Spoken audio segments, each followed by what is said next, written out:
I yeah, I think the thing like when you work with our friends with special needs, like you can just get separated from the people really quick and get into like the bureaucracy, the red tape. And I'm like, no, I'm like this week, like my favorite part of my job is helping my friend paint, and she has cerebral palsy, so she can only use one hand, and that hand I help her, move the paint on the paint, like the I either take the paintbrush and move it on the paper, or I take the paper and hold it up to her paintbrush. And so we were covered in paint, like both of us by the end of it. And I'm like, this is what I want. Like I want yeah, I got paint everywhere on her wheelchair and on her clothes. And then her mom was like, no, I love it. Cause I was like, I'm so sorry that she's coming home with a painted wheelchair. But she's like, no, that's how I know that she had a good time, a good day. So Yeah, while you're like just covered in paint, different colors as well, like your hair and everywhere. You're just like, I'm so uh sorry. yeah, well, like the problem is the paint, it dries your skin out. And so I'm like washing my hands all day and paint on my hands. And then by the end of the day, like my hands hurt because I don't know if it's maybe I should wear gloves, but yeah, or find out from your stan what what paint is good for body painting, so that when I inevitably get it all over, it'll be okay.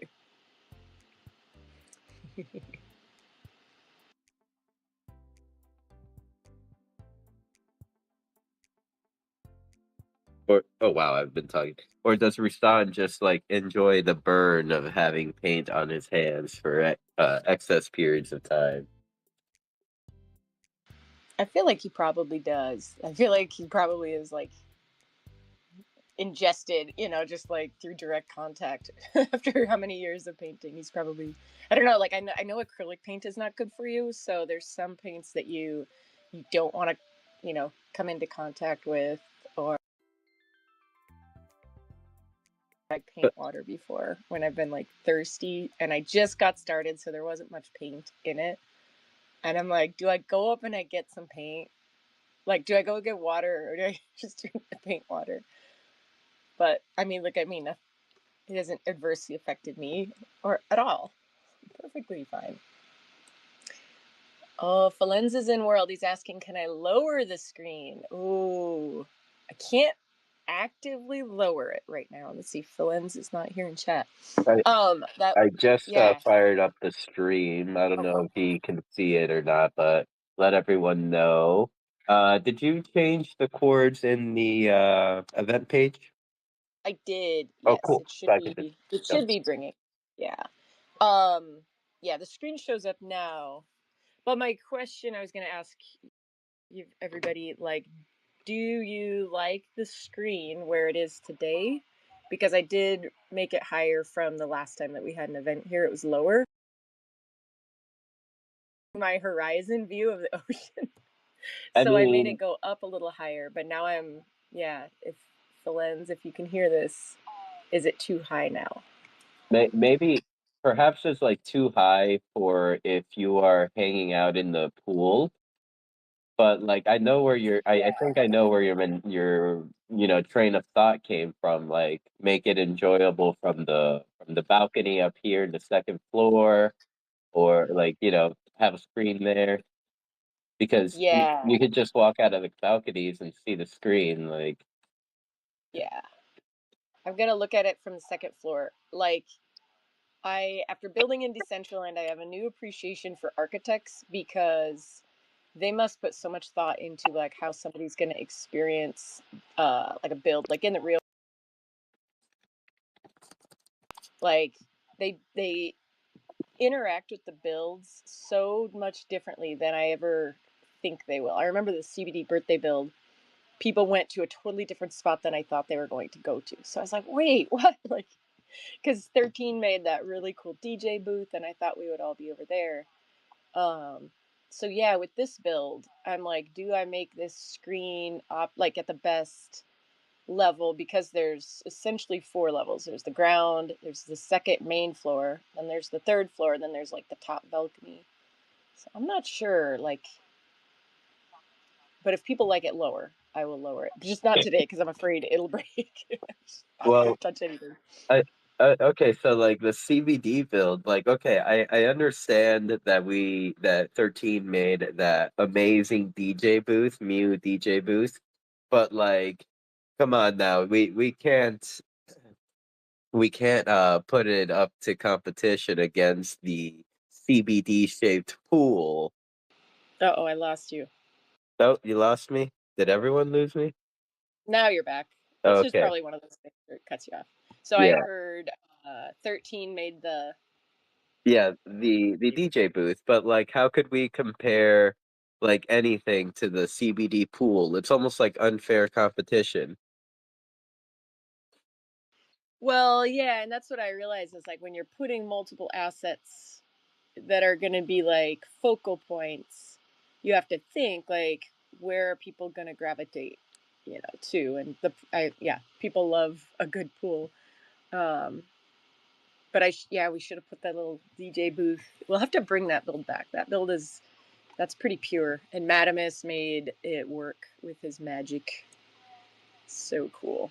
Yep, yep. I definitely agree with that, with what you just said. Like bring that build back and like definitely whenever we get around to that, whatever time in Decentraland history we're operating in, depending on our different possibilities or functionalities, we can update it to like the latest thing. We'll just have to hit up Madamus. Speaking of Madamus, Canessa, maybe I can make you jealous.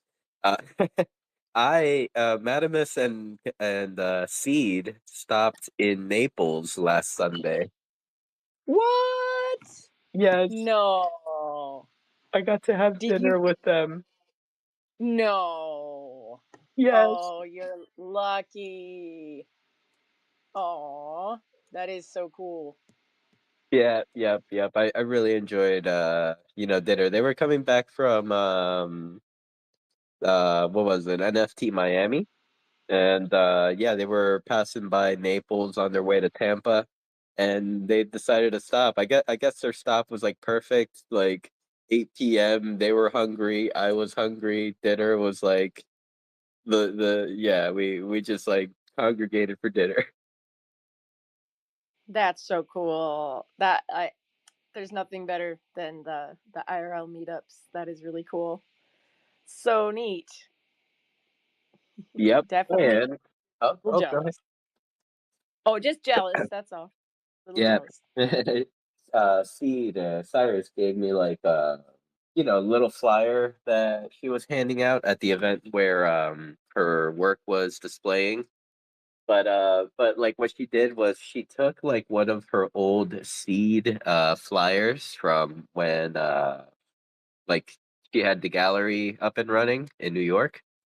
And what she did was like she kind of like uh painted over the details, and then she like wrote like Art Basel, Cyrus, and the date, like, but in her own graffiti handwriting. So each little flyer kind of had like a little personalization to it, because like when you're doing stuff like that, it like won't come out exactly every single time.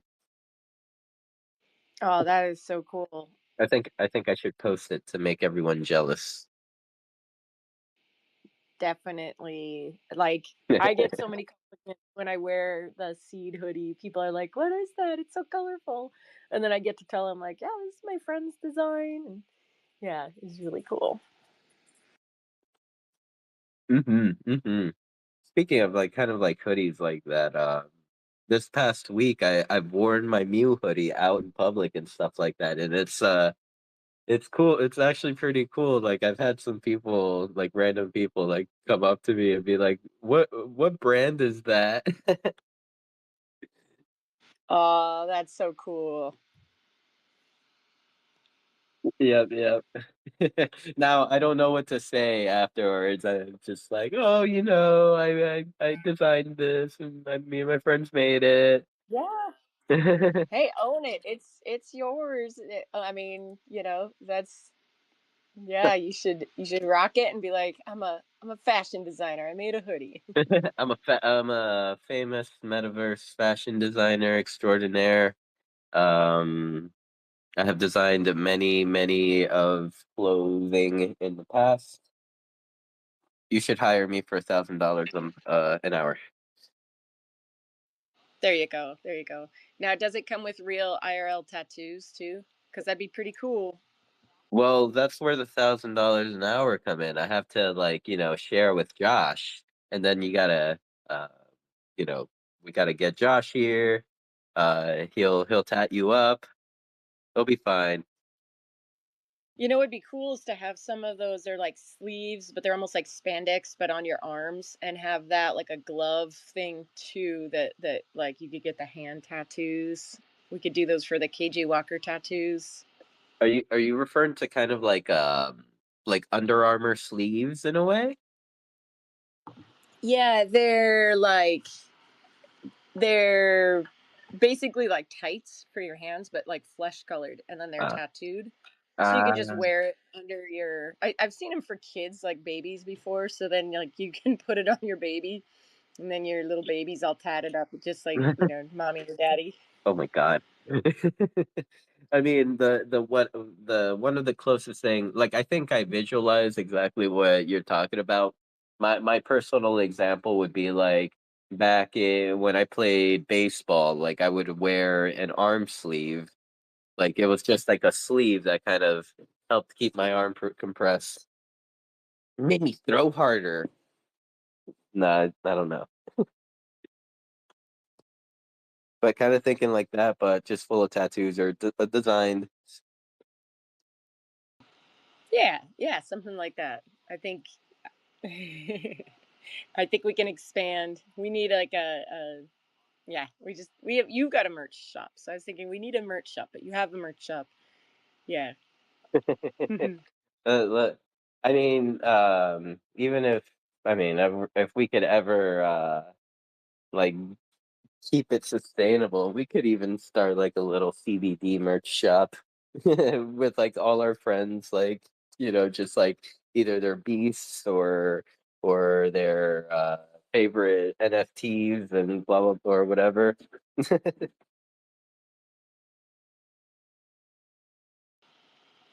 That would be cool. I can't tell. Sometimes you're cutting out and then you come back. So I might drop down and come back up. I don't know. Am I the only one hearing Sin kind of cut out, or thumbs up if anybody else kind of hears him cut out and come back again? Yes, thumbs up, thumbs downs. I mean, Nope. I remember what was it last week? I think you were hosting, and for me Yeah. it was kind of like doing the same thing, like at like just like small cutoffs, and I thought it was Yeah. me. Yeah. Okay. So I see thumbs up. So it's not just me. Okay, It's you. it is me. It is It's me. Twitter. It's Twitter. It's we got to remind ourselves like tech is tech. I don't know. Yeah, damn it, it's too late for me to connect my other mic now. In order for me to connect my headphones, I need to do that like at the beginning of the space. Oh no. No, I think it's okay as long as we know like we're just, might need to repeat ourselves, or if you are talking and you don't hear a comment, then it's probably like, okay, maybe we didn't hear him, but Yep, yep. it's it is remarkable that we can all be in the same room together all around the world talking like this. So, as much as I complain like, the tech isn't good, it's like, well, the tech is pretty damn amazing. You just have to We couldn't do appreciate. this 30 years ago. Oh, I think it just happened. You like cut off and I started talking and then you came back. I'm sorry. No, we should just, this it's just a great way to have a conversation. Just like you never know if somebody's listening to you. Yeah. Yep, and I do see that the room has filled up a little bit since we started yammering. And welcome everyone. Hello Pinch. What's up? One exists. We have the social goblin Dana down there. What up, Felons, Harmony, Maza, Make, Kunta, Dr. Drip, Mr. Dahingya. What's up, old guy? We have CBD, the CBD account here. We have our good friend Rustan and KJ in the building, and the Grill Master Jim. So one thing you did not apply to this build, Canessa, is Jim's grill. Like, what's up with all that? Like, have you and Jim had a falling off? Uh, Oh, shit. No, no. I am so sorry, Jim. It came down to triangles and materials. Triangles and textures. I've failed. I will make Jim a grill, definitely. But I had to. I had to. I thought I could just put anything on here, and then like got yeah. I'm still learning. So and I was like, yeah, yay. I'm not even close to my max. And then I put it in the builder and it like doubled. And it's like, you are over your triangle limit. So I'm like, damn it. And of course, that was right before the event. And then I have too many textures. So I had to like axe a bunch of stuff and take it out. So now that I'm not under the time crunch, I will experiment with that a little bit. Make a grill. I guess we got to decide, is it like a grill or should we do like a pit and just roast a pig over the pit in banana leaves? yeah, we have to get with Jim. Maybe we can concept a design, and it'll be like a gym related grill. Like maybe it'll like say Jim on the handle as he opens the grill. Like stuff like that. Maybe a Yeah, motor. yeah. I do have some other ideas that I want to see. I didn't really get to put much at all, like of the yeah the other ideas I have. So it's a work in progress. I'll have to see how it evolves. Definitely. But I'm so it's fun watching people in the teacup. Uh, that was there for Billy T Coin, of course. Yeah, it Did was you cute. did you get it functional? Oh yeah, you did. You did. I see the animations on the teacup.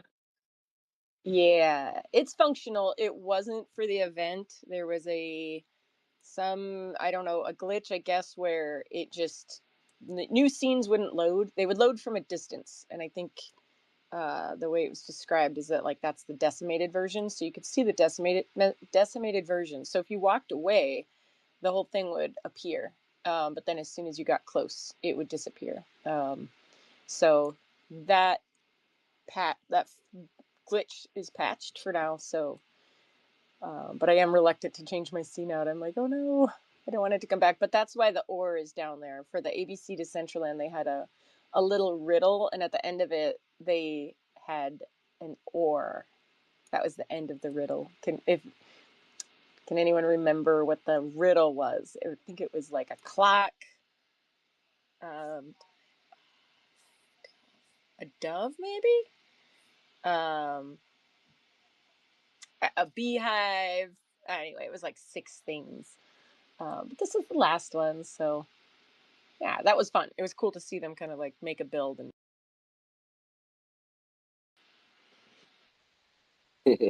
I'm gonna have to take the teacup ride here soon because I didn't get to enjoy it during the show. So Vanessa, when party? When another party? ooh, let's have a party on Sunday the 22nd at 2 p.m. How's that?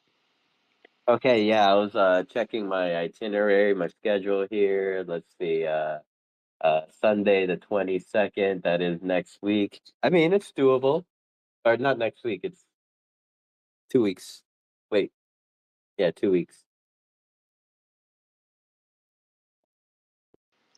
Yes, and let's see. I just saw a listing this morning for Risk having a party. Let me get that because we got these coming up. Risk is having a party at the Orbit stage. DJ Stony Eyes spinning amazing tunes. Location -13653, and that's December 17th, 4 p.m. Eastern time. So what day is that? That is Tuesday at 4 p.m. Eastern, 1 o'clock my time.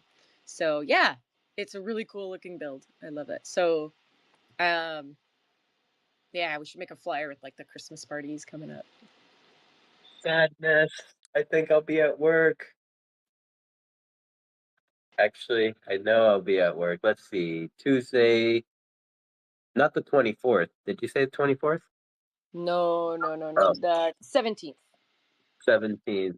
I'll be at work. Sadness. Damn, Oh for the first no. time in history, I'm missing a Stony Ice set.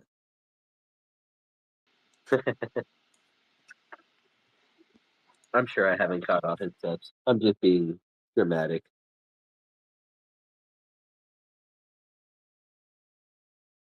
Let's see. Looking around the room. Welcome, Alpha Angels. I just saw our homie Steve Side jump in. What's up, Steve? So nice to see you. Hope you're doing well.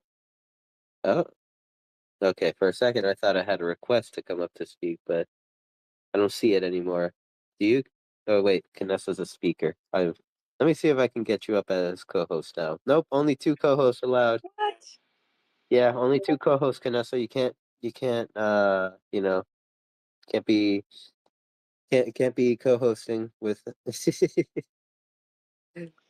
You're but got the co-host ghost with the most. you're Boom. right.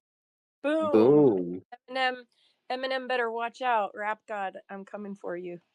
Yep, yep. All right, let's take a look here. See, looks like we have Make coming up to speak.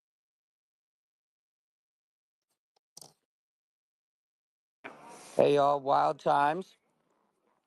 Hey, what's Uh, up, man? living the dream. Gonna be taking a long break from DCL. Hey, Uh, man. I'm sure all Break some. you feel a certain way.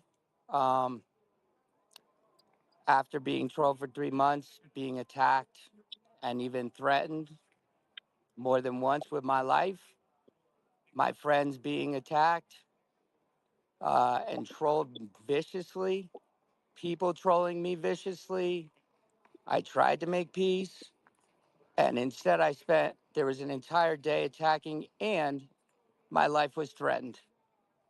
And so, if anybody wants to hide from anonymity while doing this to other people, and if you buy land next to somebody's parcel so you can stay next to them and fight in their chat and talk shit and treat them bad, and there are no tools to protect us and nobody to protect Knessa from terrible attacks and sin getting blamed when they've done absolutely nothing, then So, it's not a safe fucking place to be.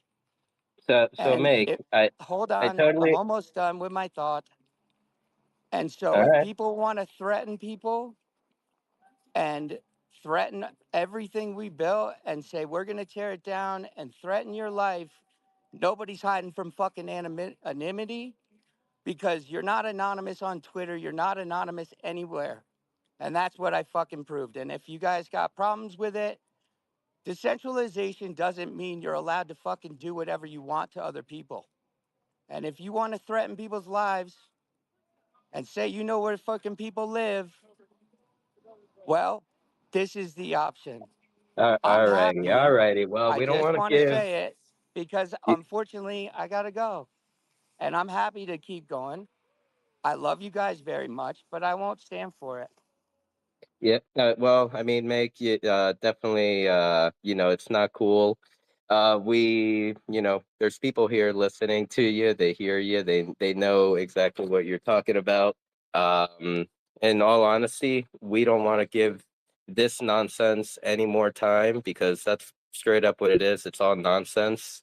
And like I know that it came very it hit deep with you because like yeah you were threatened, dude, like, and that's not cool. So perhaps maybe like as a whole we need to all take a step back here and kind of remind ourselves why we're really here, and start to subtract those individuals that really we don't want around.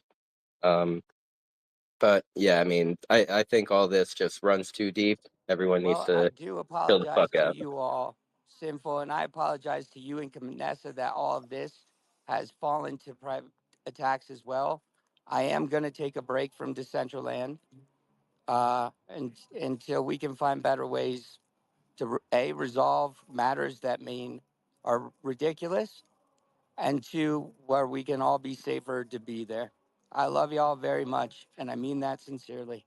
Mhm. I will step away for the good. I left all the things not to be a coward, but to end the madness.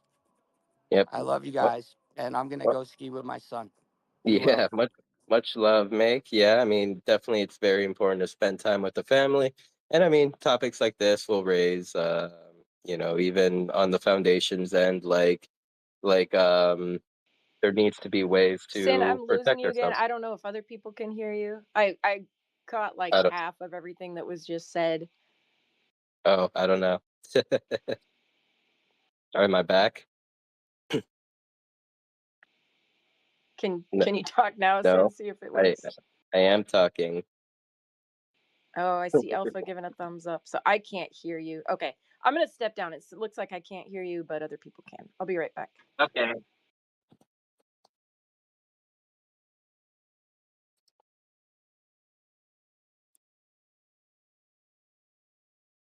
Let's see. Where's Canessa? Let's get her back up here.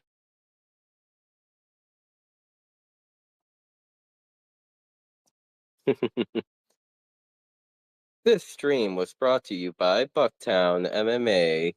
Bucktown MMA, mixed martial arts program that's focused on empowering youth all around the world, youth and young combat athletes. If you would like to learn more about Bucktown MMA, head over to bucktown.org/support.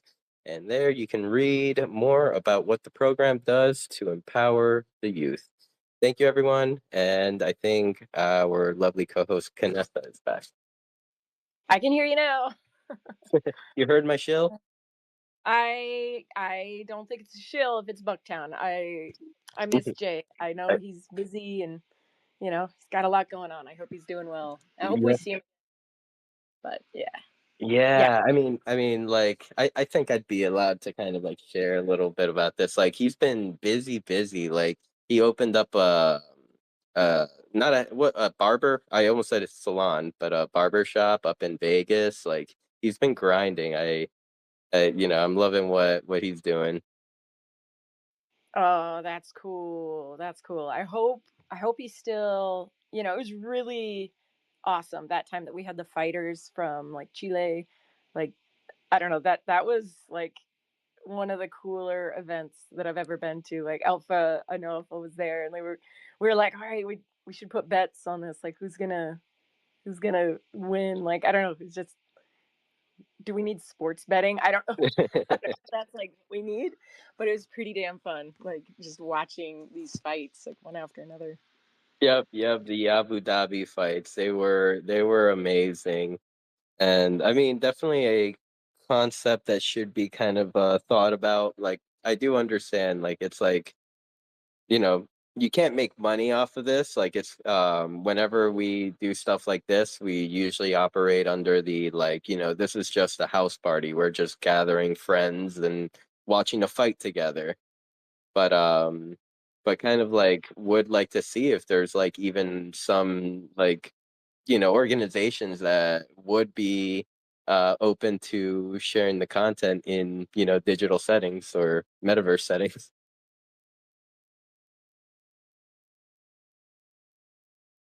Oh, did you want to say something, Vanessa? I thought I saw your mic on mute for a sec. No, you went silent for me, so Oh, oh, I don't know. you If you know. see me being Yeah, if you see me being weird, I'm probably seeing you be weird at the same time, and it's like, nope, no. So go ahead.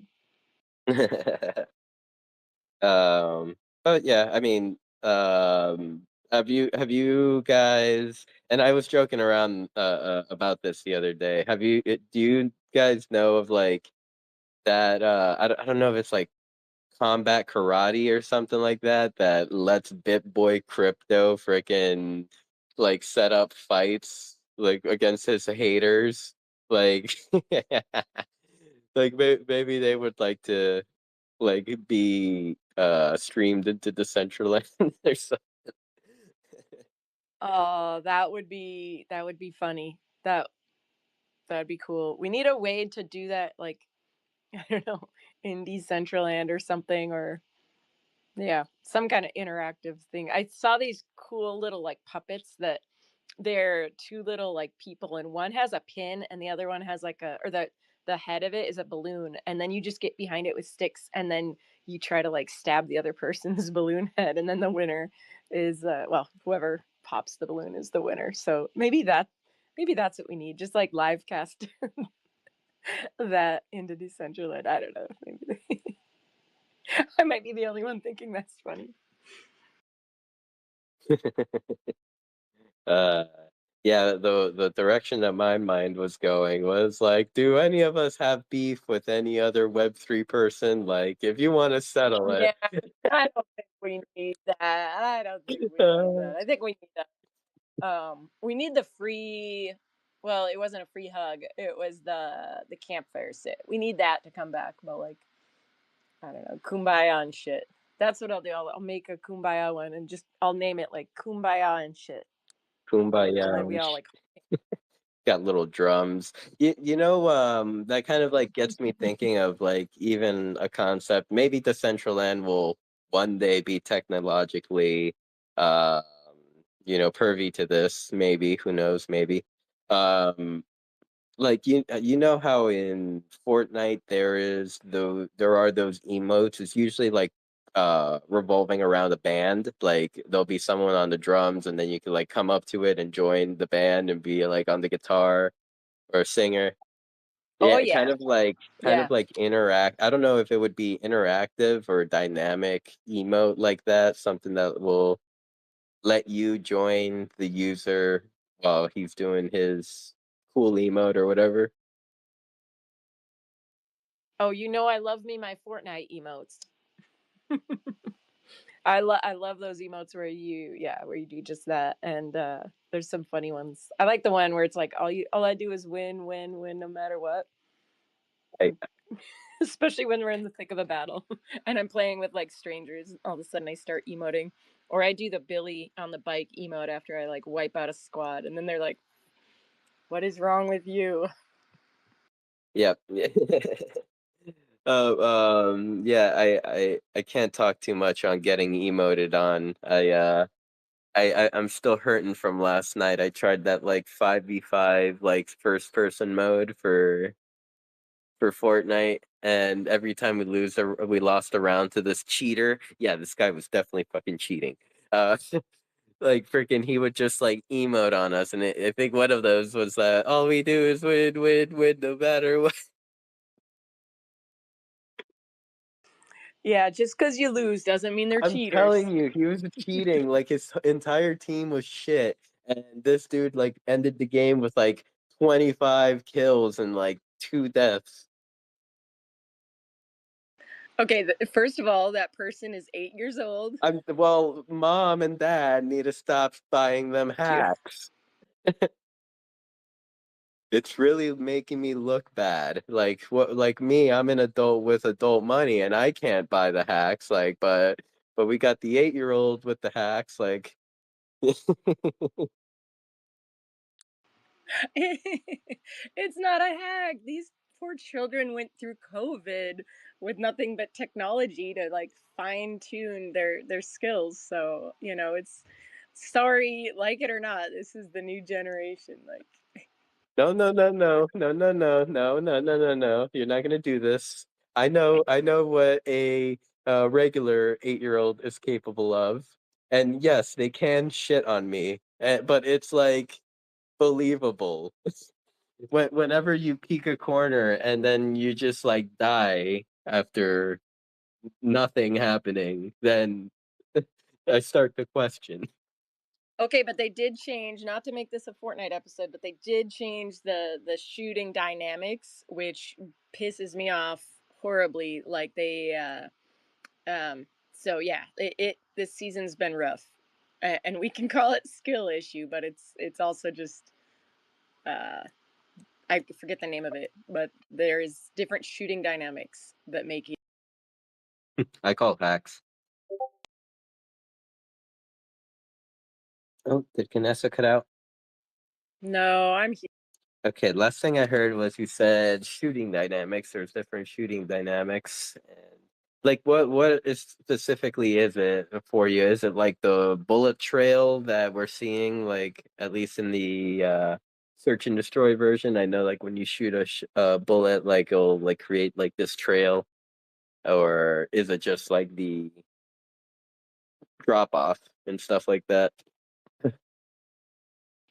Yeah, this season they changed the drop off so it's like um yeah, you don't have that like bullet trail, so it's just like instant kill basically. Like if you're on the target, you don't have that.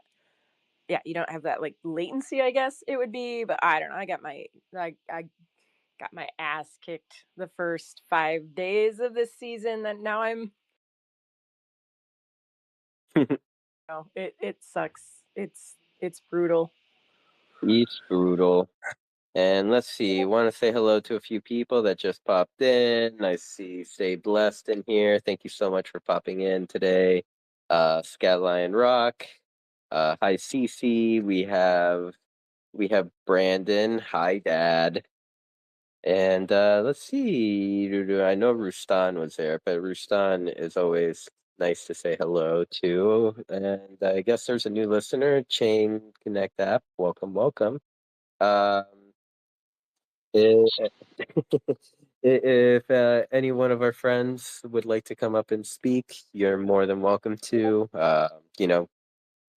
Share about what you're up to on Decentraland or what you're up to in our, just the overall Web3 space. Definitely want to hear it. Um, and yeah, if not, probably Vanessa and I could probably ramble for about an hour. And yeah, we'll continue along our day. Harmony's got a question. Will Decentraland plan something for Christmas this year? Um, that question, I won't put anyone on the spot, but let's say if there's anybody here that knows the answer, they could answer. But I believe like I haven't seen anything, so my guess is probably not. That's just a guess. But I know that like we talked earlier in the space about Risk hosting an event on Tuesday. I'll be putting an event on here at the Cantina on the 22nd. Shit, you were Uh, serious about that. Okay, let me put that on my calendar. I am, yeah. I'm just like, yeah. As long as you're busy. If you're not, then like, yeah. Then. No. So if anybody else has like holiday things, I know Ruston changed out the Cove. I'm not sure if he's having a specific holiday event, but yeah, like maybe we'll put together some kind of like flyers so that we know when all the events are gonna be. Um, it's kind of fun having that. Oh, Dana came up. Oh, Hi. imagine that. Look at what a coincidence. Hi. Yeah, you're so cute that you're like, I don't want to put anyone on the spot, but maybe someone knows the answer. I can't. See, I was talking about Jim Cedric. I thought maybe Jim Cedric knew the answer. I didn't want to put him on the Oh my spot, but god. Jim secretly knows everything. Wait. Also, Justice, Jim. What Jim's needs is a six pack. He always has a beer. So if you make him a grill, he also needs a six pack. Oh, maybe we can talk to Ruston about making a six or like a six pack on the other hand that's missing one. So then, oh yeah, that. But back to Harmony's question. I can't say anything, but there might be some Christmas drops coming. Maybe. So I'll just like tease that and leave it there. Ooh, I love that. Now, is it like my brain is like, is it figuratively dropping or is it literally dropping like Krampus used to do? What is Uh, this? did you ever? You told me that Krampus is good, but I only know the horror movie where Krampus is like terrifying. So I don't know how to feel about Krampus. I mean, Krampus takes the bad children away and boils them. So in essence, that is good because then it's like there's less bad kids. Jesus Christ. Okay, Yeah. confirmed. Krampus is bad. But in Decentraland, Krampus used to give out presents, and I liked that. So I think Krampus here is good, but I think in traditional Bavarian lore, Krampus is scary as fuck. and definitely don't know what those parents. I don't know if they.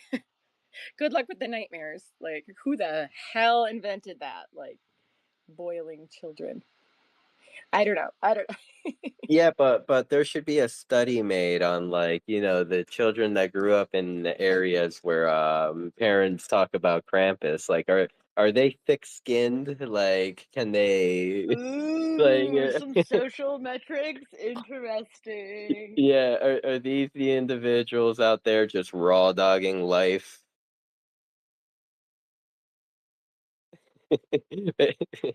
I'm over here trying to justify like childhood trauma into like, but you got to think about it. They learned their lesson. I was like, no, no, no. I'll stop talking now.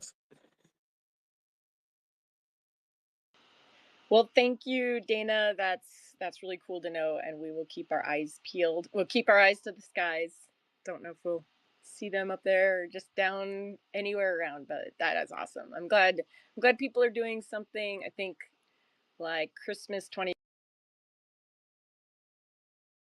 had such good memories of kind of chasing the devs around. Like I would see a lavra and I would chase them, and then they'd like turn into their, well, they may or may not have like put on their Santa outfit and started giving stuff away. So you could kind of like tell, like, all right, it's gonna happen. It's gonna happen.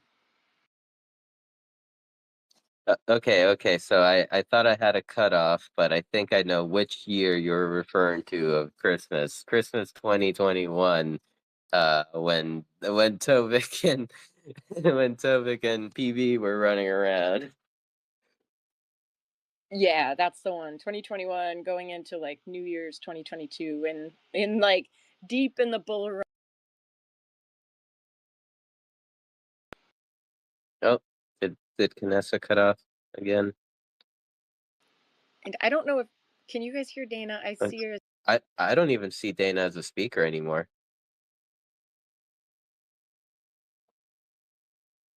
Can anyone hear me? Oh, I can hear you. I hear both of you. Oh, okay. Because Canessa cut off for a little bit there, and then the last thing I heard was from Canessa was, "Can anyone hear Dana?" But Dana's down as a listener. See, right there, she just waved at me from listeners, like, "Hi." Uh, Uh, See, I see her as a speaker, so okay. I don't know. I guess it's just like somebody's gonna get messed up. But what we have the next best person up here, besides Dana, of course. We have One Existence. You're funny, but thank you. Um, on the Christmas thing as well, not that it's maybe specifically Decentraland, but on my X space on Wednesdays, virtual destinations, it's a special holiday edition. So you might hear of some different things going on throughout the metaverse there on Wednesday. I just thought I'd mention that. And you guys never have your opening coffee talk anymore that I've heard lately.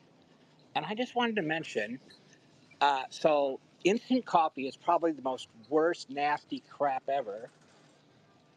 But I did discover that Starbucks actually makes a really good, it's a pretty good instant. I have to give them their credit to them for that. That's what I'm drinking today. All right. Yeah, let's go. I'm, I'm too poor for Starbucks.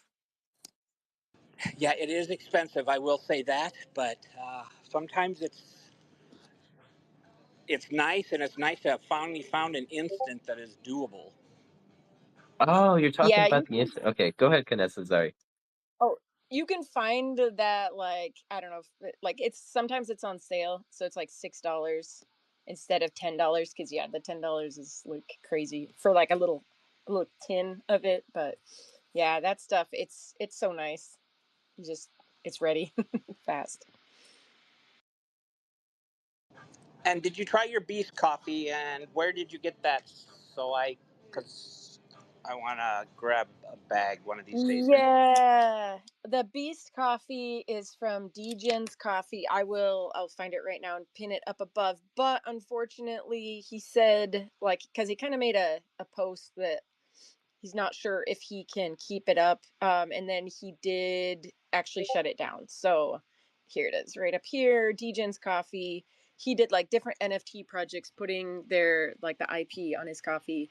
Um, yeah. So unfortunately, he is no more. I don't know if he would still have some coffee that you could buy, but it was really good. It was like kind of like light and fruity, and I would say like, yeah, kind of like that. It's like a Sumatra blend. It was really good. I just, dang, I wish he could have made it go. You know, that was, it was just cool to get something else with the Beast IP and other NFT IP.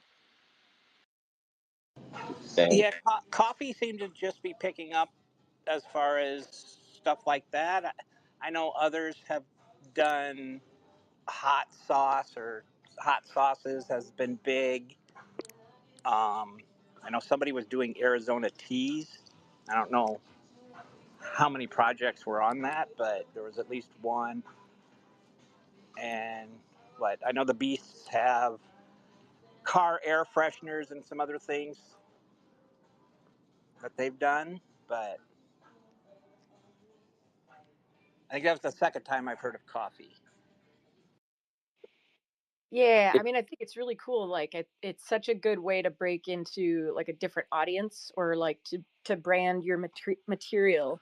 I know, like this summer, I was walking along in my local grocery store, and I saw like on chain vision, and it was like Coinbase. And I was like, wait, at first I was like, yeah, on chain, like I know that, and then my brain's like, but I'm in the grocery store. Why am I seeing that? And then it was like what was it, Liquid Death did the ad on the back of their boxes, and somebody had like turned it around and left it there. Otherwise I never would have looked at the back of the box. So now every time I go to the grocery store, I'm like scanning all of the, I figure, like energy drinks, alcohol, I don't know, like pretty much, yeah, pretty much that is like, I'm looking for more NFT surprises. I haven't found any more, but I feel like that's where they would be. I know there's a NFT energy drink. I don't think it's made its way out here. I think I heard about it being in the East Coast, but man, like that was crazy to see. Or like the Doodles cups from McDonald's. I still have not gotten mine. My McDonald's is a little further out in the woods. So I love seeing NFT projects like mixed with places where their IP makes sense like that. Well, I like seeing them out in the real world, bringing more attention to them is a big thing as it is, especially with a place like McDonald's, I guess. at, at least in the topic of like Degen's coffee, like I just wonder what kind of a consumer base does a company or a project like that need in order to keep the lights running. Well, the coffee itself was, I think, $16. So as far as coffee goes, that is definitely, pricey coffee. You're not, I think, like for me, I'll buy it as a treat, but I'm not gonna support my weekly drinking habit with a $16 bag of coffee. Um, but I think for like a niche audience, I think that's on par. But probably every business comes down to just how much does it cost to produce it? How much do you make? How many, you know, people are you paying on your team? Like, I think it's also, it's more complicated than I thought. Like I asked him, I was like, "Hey, can you put like, somebody's beast on there? That would have been so cool to have like my beast on a coffee." And he was like, "No, no, no. You have to have the FDA approve every part of the label before it goes through." So like that was his kind of like roadblock, is just getting the FDA approval. And there's not much on the tag. I mean, it is simple, but it's all just like another step of the process. You can't just print out a sticker and slap it on there if you're selling commercially. So yeah, I don't know. Hey, maybe Doge will follow his promise and gut the FDA for us a little bit here. Maybe then we could just slap on our beast Oh, into some coffee. yeah, but you know what? I don't mind having them approve what is in. Like, I would rather them be But safe than be like, Canessa, here you go. they're approving our bright colored Fruity Loops, while Canada has to deal with the boring Fruity Loops. Oh, you know what? I don't know. Give me the Fruity Loops. I don't even care. I just, yeah. There's, yeah. Maybe we should all be eating like brightly colored vegetables instead. No, we shouldn't. Vegetables should, I was told vegetables should be 2/3 of your plate or some crazy stuff. Yeah, well. Mm, Shush. No, that's crazy talk there. yeah, I'm just I'm just telling you what I heard, and I did say it was crazy before I said it. I'm at like 85% protein, 15% carbs. So, but speaking of the grocery store, I'm actually there, and I set my phone down to acquire some items onto the cart, and shortly thereafter, I'm like, "Where the fuck's my phone?" Uh, Thankfully, you guys were on and talking, which made finding it very easy. Oh my Oh God, you no. lost your phone while you were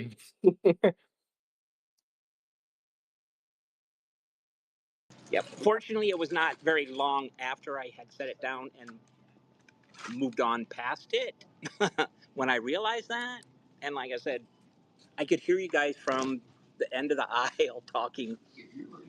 So that helped me locate it quickly as well. Nice, nice. We came together as the Web3 community and we helped one exist find his phone through our support and voices. Who says our voices aren't being heard? They were definitely a saving grace today. I'll add that to the stories to tell in the future. I'm gonna make a storybook, a Decentraland storybook about all the great things that the Centralanders have done for humanity. You'll be Speaking added of to this. speaking of which, Sir D. Jen and I. Some of you may remember he was doing some fun little uh, journal or diary of sorts, recapping his experience as he traveled through Decentraland. Um, he and we've done a couple tests, and we're picking some locations and then taking some photos and seeing what kind of stories AI makes up for us as well.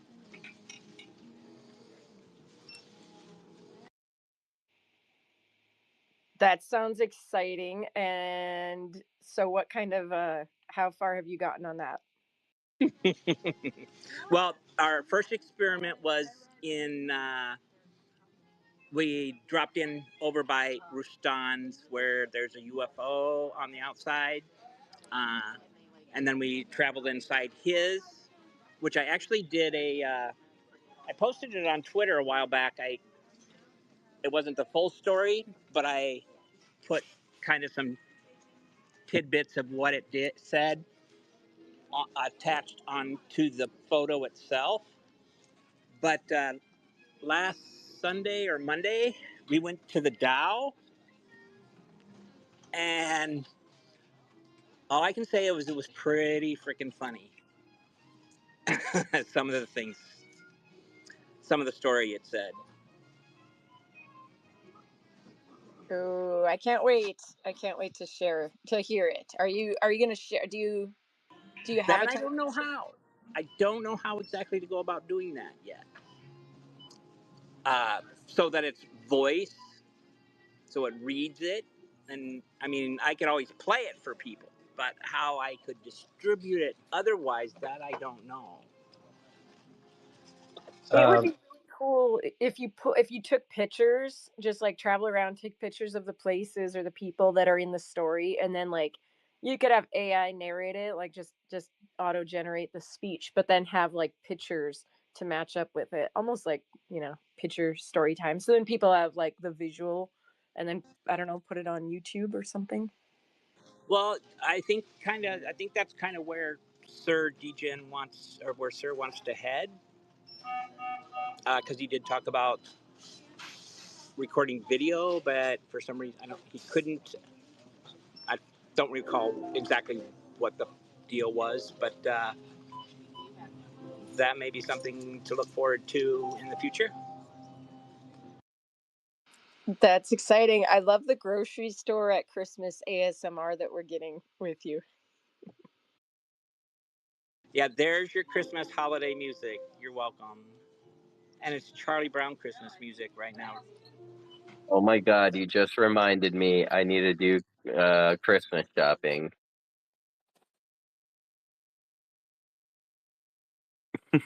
my my Yep. my littlest sister, the one we all love very, very much, the one we all strive to make happy.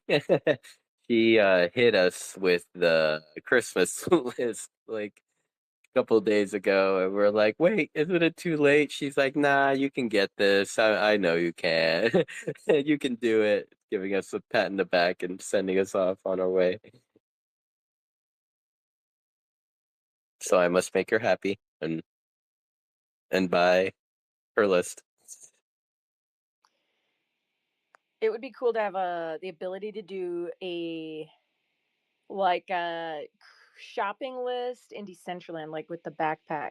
I don't know if you can keep other people's wish lists, but I know you can put stuff in a wish list because sometimes I'll run across something that's like rare, and it's like, whoa, that's cool. I want to buy it, and maybe not today, so I put it in the wish list. But I don't know if those are like public, or maybe they were in the old client, and I can't remember if I've ever tried to look that up. But that would be so cool. So you could look up and be like, okay, what's in their wish list, and then get them something that maybe they wanted to see. Hmm. Did you happen to see what I posted in the CBD? There was, I don't know who the person was, I didn't recognize the name, but somebody wrote a medium last year with like the top 10 wearable items for people to consider giving as a gift. I'll have to look at that. Was that recently? I might have missed. Well, it was, yeah, I posted it maybe the last day or two. I actually, you know what? What surprises me is a friend of mine sent it to me in a text. I'm like, I've never seen this before, and he won't go he won't come into Web3 for anything. So AI scares him to death. He hates the metaverse. So it's rather kind of funny that he sent it to me. So I have it kind of handy. I'll post it again and add it in the space for you. Your friend may not come into the metaverse until he meets a Mew. Then, then maybe. But you mentioned the word AI, and you're here, which reminds me, how's our favorite sentient AI Chase doing? Is he doing good? Is he getting smart? Has he hinted at wanting to take over the world yet?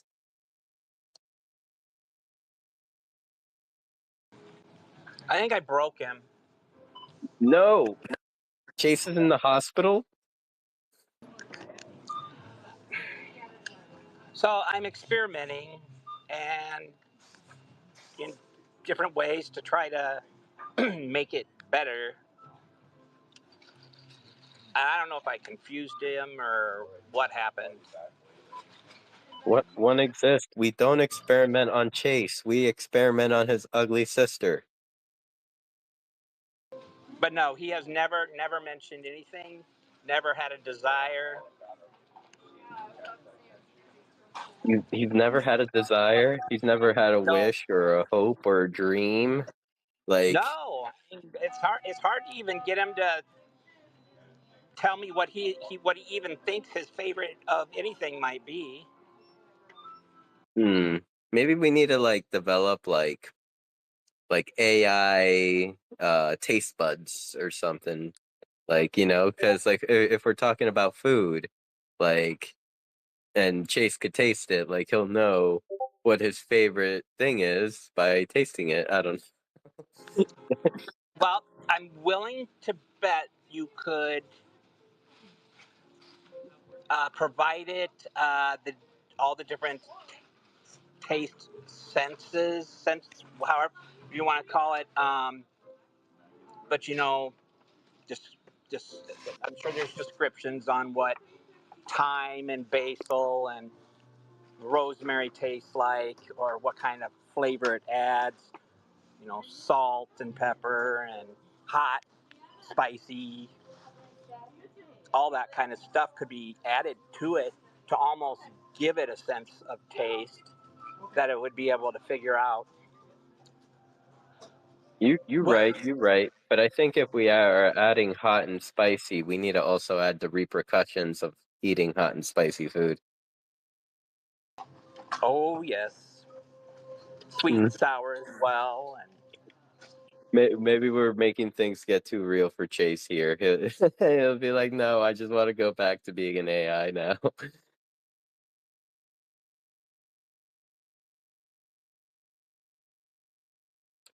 And let's see, just looking around the room, I did see our good friend Odd Job jump into the listeners. Good to see you today, Odd Job. Welcome, and we love you, Odd Job.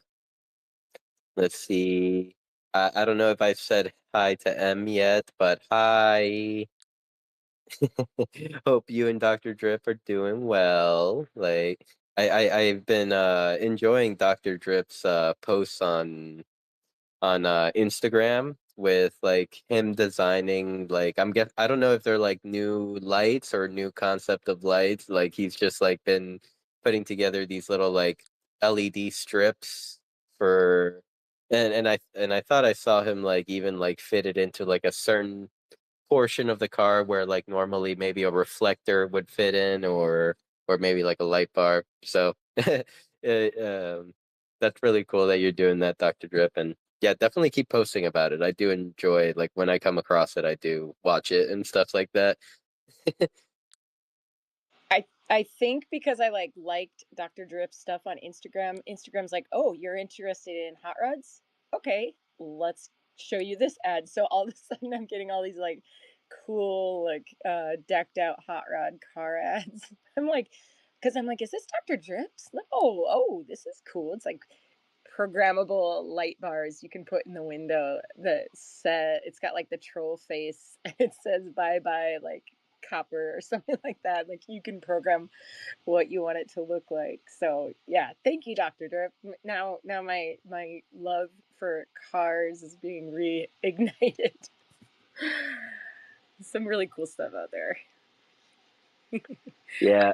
Uh, Yeah, I've been watching this show called Car Masters and like where they restore cars from like junk to like I don't know, pristine vehicles and like, Dr. Drip being in the feed definitely adds to the like, man, I want to build a car. I I've had my first car ever, which was a Hyundai Tiburon 2003.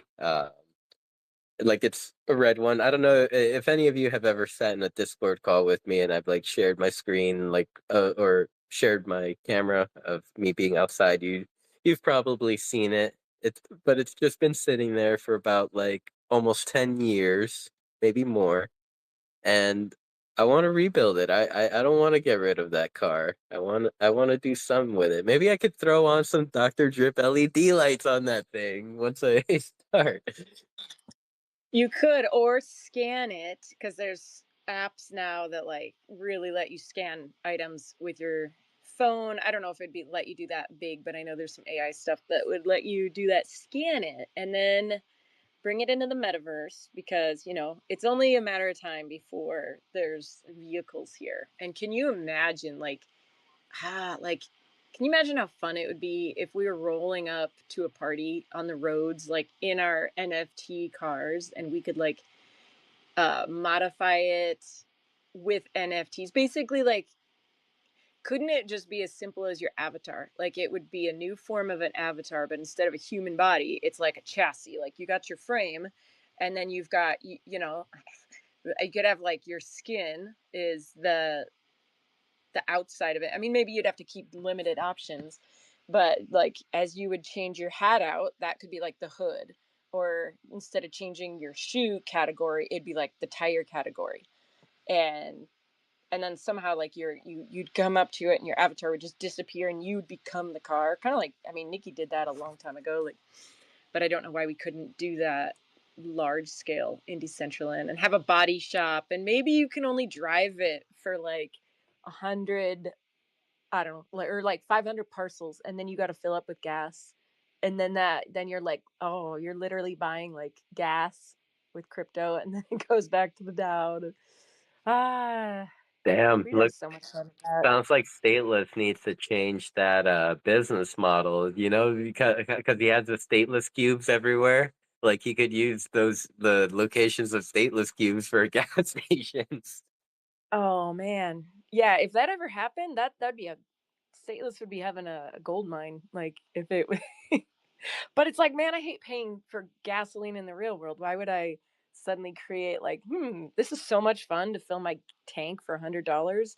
Let me recreate this so I can also do it in a digital world where it absolutely is unnecessary, but we'd look cool doing it. Yeah. I mean, I guess the joke behind it would be like, we are literally paying gas fees. No, not funny at all. Okay. Just Yeah, no, it's funny. It's funny. okay. I'm scared because Jim just walked up to next to me, and he's Krampus, and so I was composing myself.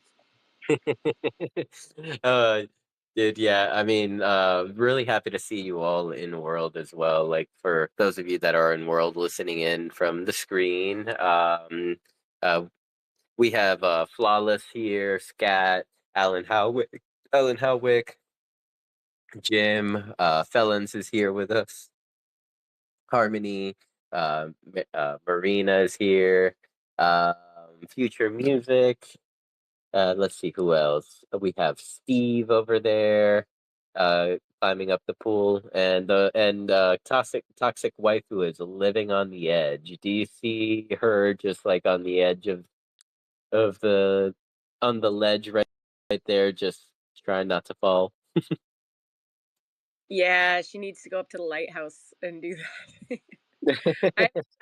I I put the guardrails up because I actually like having the clean view, and then the danger of like, if you run up there too fast, you'll just run right off the edge when you come up to the top of the stairs. So I don't know. I think I'm gonna leave the guardrails off and see if I get around OSHA compliance. And yeah, it's just prettier that way. I mean, like, I think it's better to ask for forgiveness than to ask for permission. So, like, just one out of the Rustan playbook.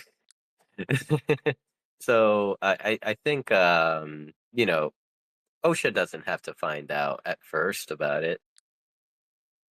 Yeah, yeah. I think we're good. I think we're good.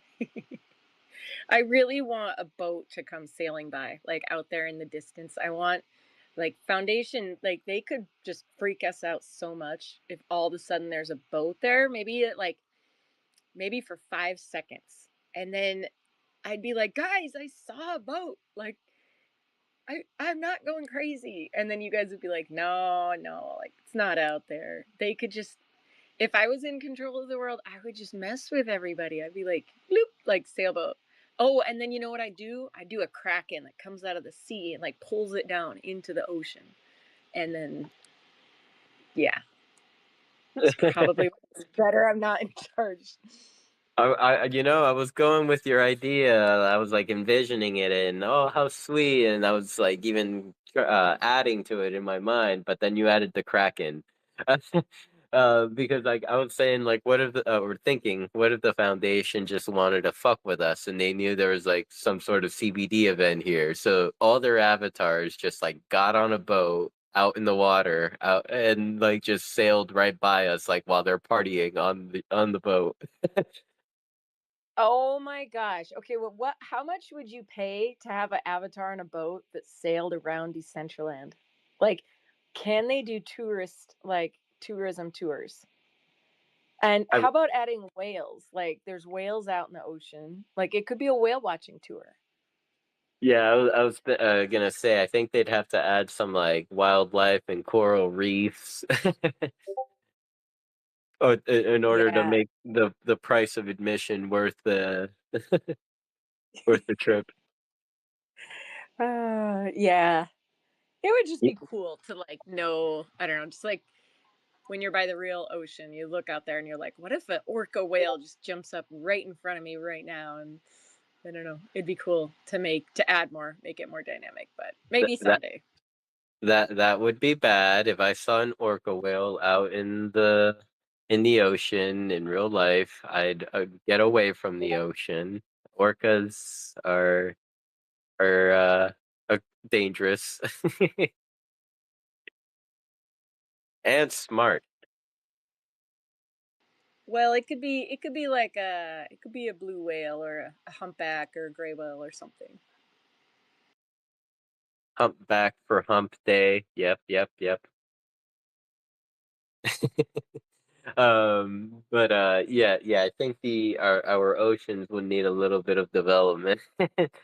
uh, but I mean, in these spaces, like a lot of the time, we're like, just speaking about like just different fun concepts and stuff like that of things that um could be possible if they were agreed to. They're not just as a disclaimer, like these are not things that we know are coming or anything like this. Like this is just like just reflecting on ideas of like what could be done with or what could be done with our favorite metaverse world here. So with that said, I wish the Foundation would be like taking notes because we spit fire up in this Twitter space. Like I swear if they just had like a Foundation person dedicated to like, all right, let's just jot down ideas from these spaces, and they would come back with like like gold mines, like earlier we talked about the emotes, the interactive emotes or whatever that like someone else could join you in doing or whatever. Well, and I think that is like where sometimes like I have to remind myself, I mean, like a private individual could do some of like the things we're talking about, like on their like they I think that the challenge is like having enough land to do that kind of stuff. Um yeah.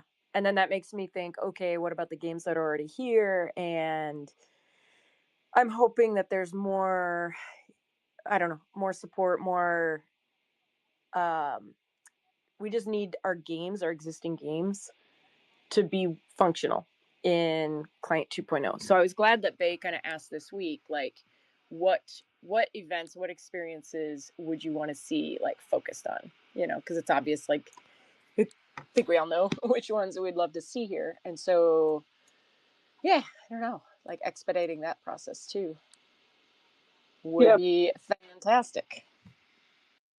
Yep. I mean the mini games are, or like the quest games, daily quest games. That's definitely a start somewhere because like they brought games like Tetris or like just little simple games. Like I've always kind of hinted at the fact that like what if Decentraland had its own like version of that phone game called Bejeweled. I don't know if you know it, like where like there's just a bunch of jewels and you like match four of a kind or more, like yeah, you just like create a line or whatever with four or more jewels and they'll like break and then there'll be a tumble of more jewels. Yeah, definitely. That's a good one. Yeah, like It would be cool. simple games like that, or maybe even if you want to get a little more advanced and into like a more immersive setting. Like, do you remember that game Temple Run? Like, Yeah.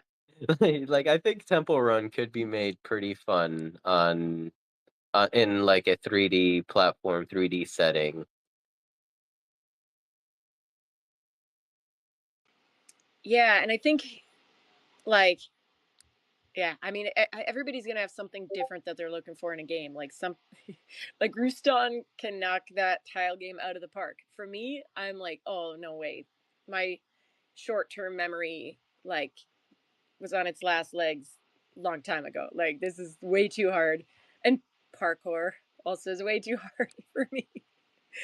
God, I really sound horrible. But like so everybody's going to have a different kind of game that they want to play or that they want to see here.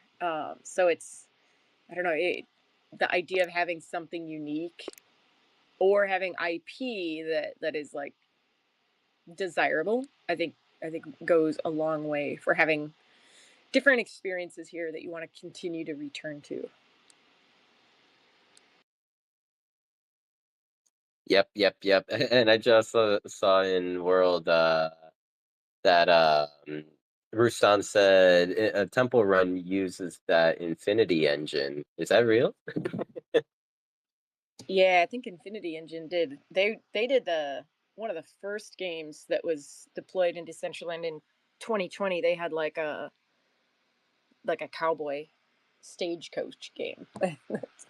Oh, Really cool because you feel like you're moving, but you're not. It's I don't know how they do it, but it's amazing. wait, you're not moving?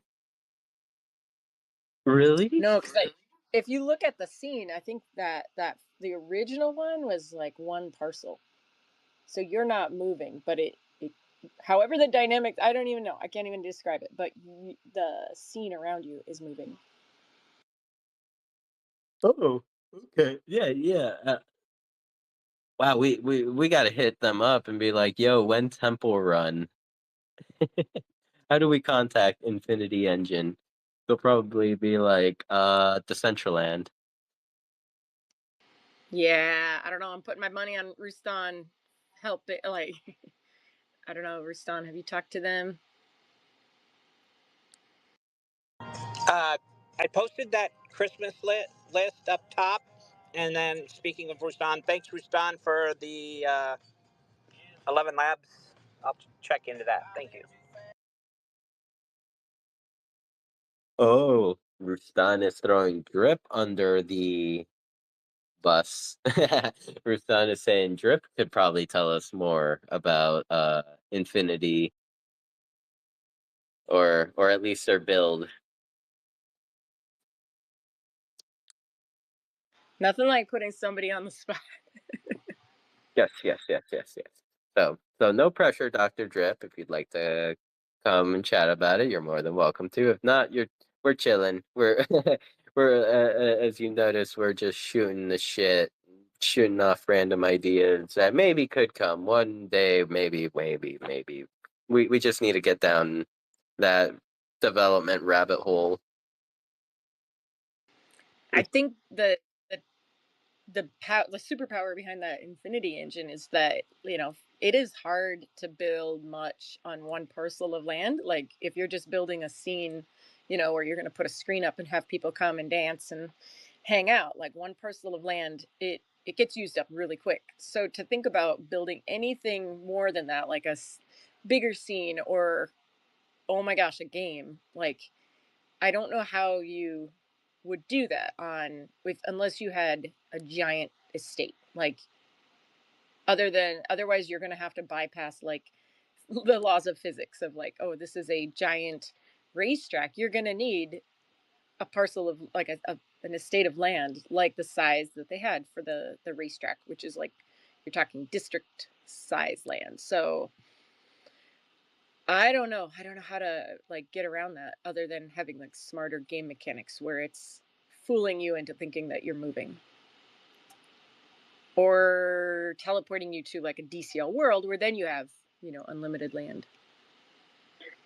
I'm looking in the comments, and it's a post from Alpha 4 minutes ago. Pretty decent idea. I like the quest idea, but I think DCL needs their battle pass like Fortnite has. And yeah, I mean that would be kind of even a start. And then he says something where you can pay 50 or 100 mana to unlock legendary or legendary NFTs by completing quests.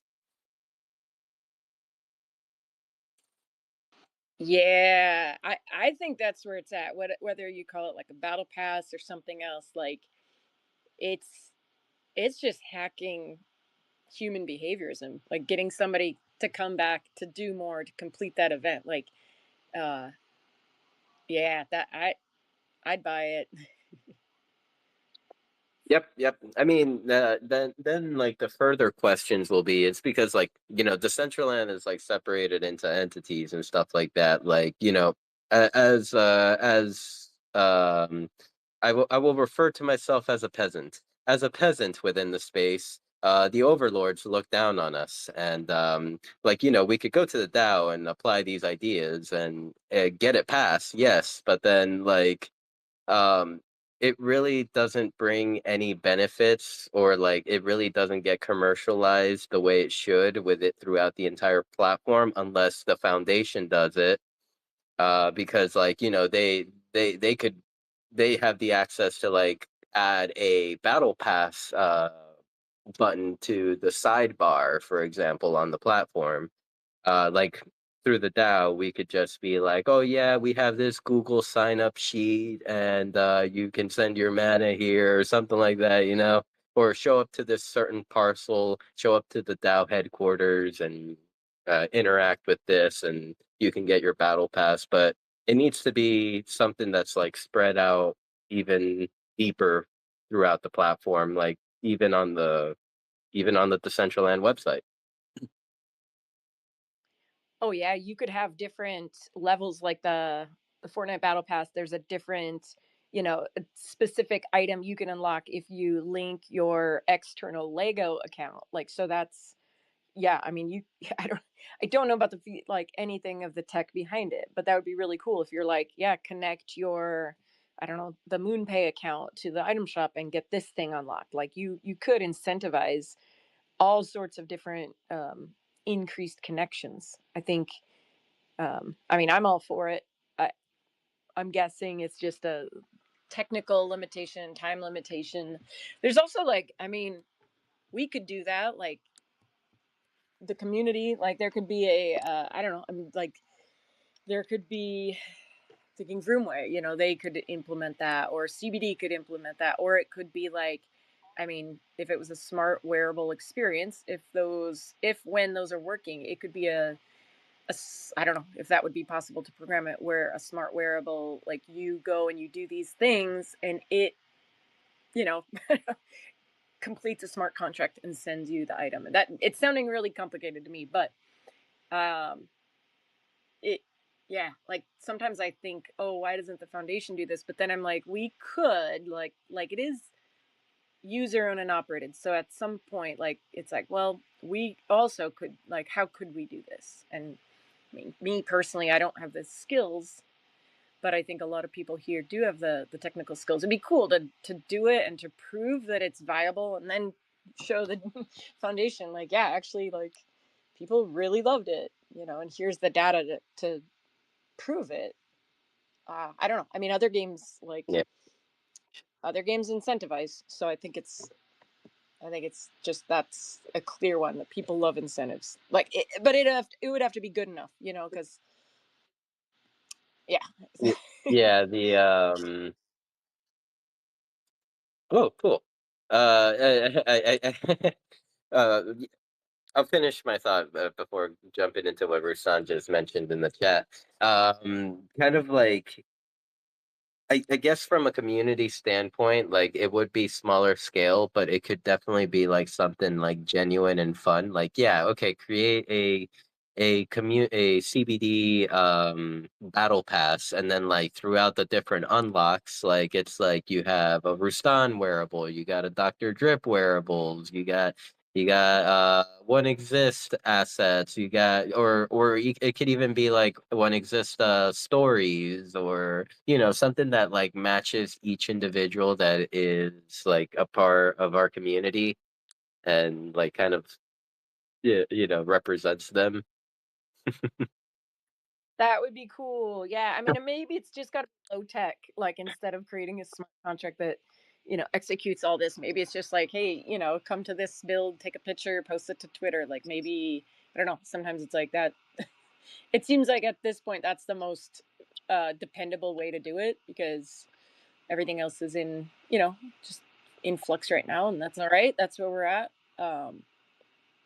But yeah, I've got one wearable, the hair that I want to give out, and that was kind of my idea, is like create some other way of getting it, where you got to come back and I don't know, take a picture with something. I haven't figured it out, and so when I figure it out, I'll post on it. But I wanted to have something kind of cooler or special that you got to kind of like, I don't know, work for it, get it. Yeah, For do me, I do like that. Like something. I Engage. Yeah, and like lower mint.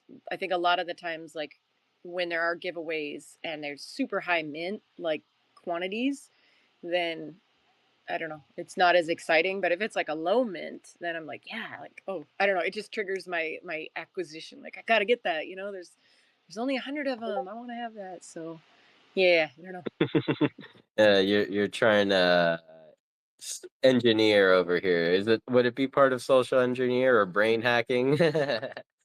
um, I mean, as a behaviorist, like that's just like ABA, like applied behavioral analysis. You have your reward system. I mean, humans actually like respond better if you knew you were getting a reward for being on parcel for every 10 minutes. You would not be as likely to stay as you would be if I created like a randomized distribution. So you wouldn't know when you're getting it. It might be every half hour, it might be every hour. So it'd actually be less rewards given out.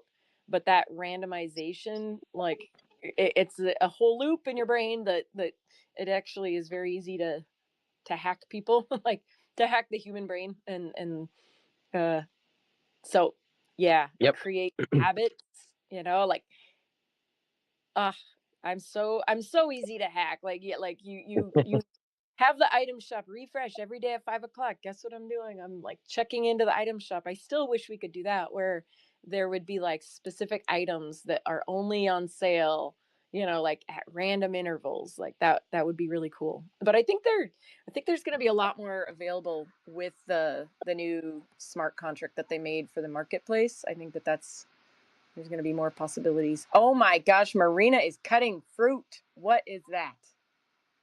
Sorry. I've never seen that. I've never seen that. Oh, she's not doing it on my screen. uh, No, suddenly but she's got a katana and she's slicing fruit all over the place. oh, that's cool.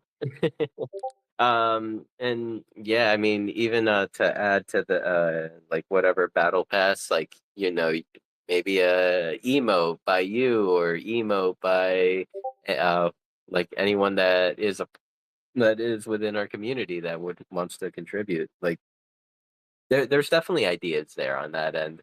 Maybe we shouldn't sleep on that. Rustan did mention in the Decentraland chat that there is a possibility. Oh, I see her slicing fruit. That's so cool. There is a possibility of a Kid Called Beast Xmas party, Friday, December 20th.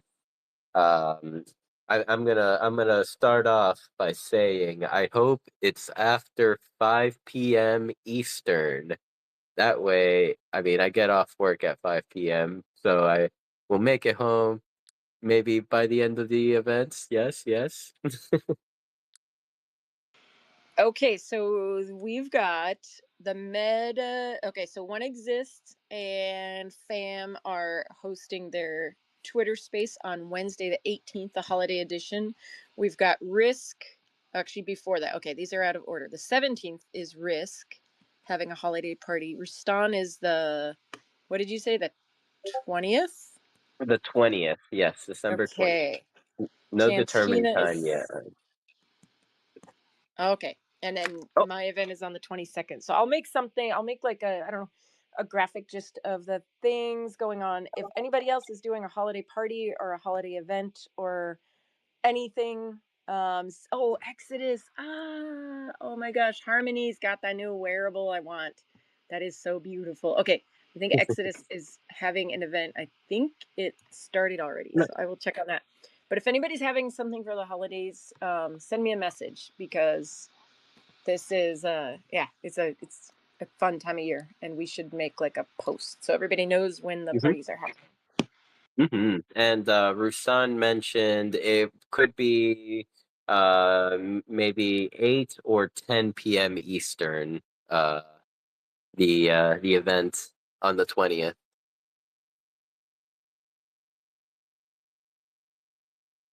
So put that on your notes, Vanessa. Jot down them All notes. right.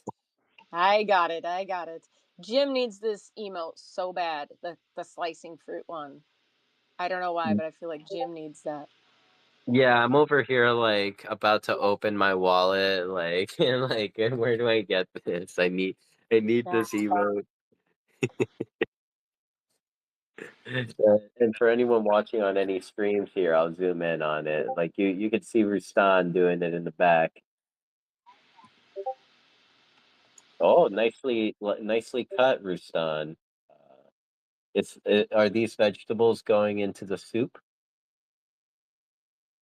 or are we just being wasteful today?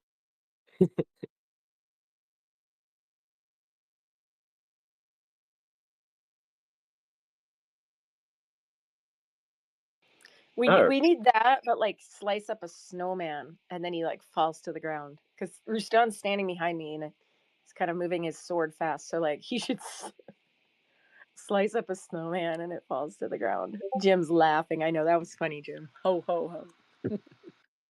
ho ho ho. Yeah, we're quite funny around here sometimes. Sometimes, I mean, I think I'm the only one that thinks I'm funny, but it's okay. At least that's one person. I believe in the thousand fan theory, so like that's only one person. I just need 999 more, like. So my comedy career will kickstart here shortly. And as long as we're talking about Christmas, does anybody know of New Year's events happening? Because New Year's Eve 2021 going into 2022 was pretty fun. And I don't know of any right now. I haven't heard of any New Year's Eve parties or events. So yeah, it might be a quiet night, but that's okay. But if anybody knows of any, or if you're like thinking of having a party, there you go. There's your spot. Fill that spot and bring in a new year. Yep. Even if you're just thinking about it now, like I mean, I definitely would like if it's you're someone that wants to throw an event and doesn't really uh like have the resources around or whatever, like I'm always more than happy to share like or help out in any way that I can. So like if your limitations are technically or maybe even like yeah, if your limitations are technical or something like that, uh or lack of support, like you can definitely slide into my DMs. We can figure something out. Or Canessa's DMs. All I'm right. gonna throw your DMs out there, Canessa. Oh yeah, my DMs are open too. Falens says Binks and Ghost Train New Year's Eve party. So do it, Falens. Manifest it. Make it happen. Manifest. Okay, and then Toxic says Dogebusters is doing a party which connects old and new clients in between Christmas and New Year's Eve, and Steve is going to do an awesome set, but we don't have a date yet. Okay, Toxic, I'm just putting you on the list, and let me know. Yeah. Wait, Or just wait, toxic. If it's a New Year's event, wouldn't it have to be either New Year on the 31st or the 1st? Asking for a friend? I think it's a party which connects old and new clients. So it might not specifically be a New Year's event.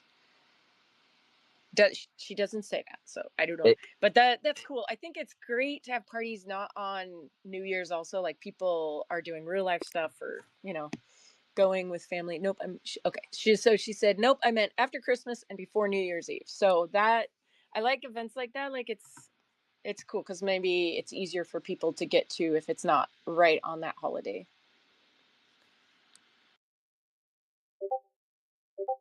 mm-hmm. And I just love the fact that she's making that happen, like a cross client party. That sounds near impossible. So the fact that you're trying to do that is like, wow. Like, yep, that's toxic amazing. and mean green doge like definitely are making things happen.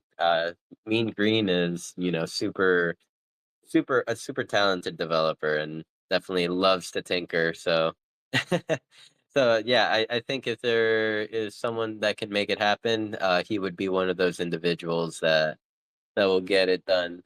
Um, and yeah, I mean, toxic, like, let us know when this party is. Like, we love to party on the metaverse, especially around these times of year. Like, I feel like in the past, like, between Thanksgiving, Christmas, and New Year's is like a time where like a lot of events usually would happen. Like, you there would actually be stuff happening in different time zones that would allow someone to participate at different hours. So perhaps maybe we don't have that this year, but we can definitely do our part.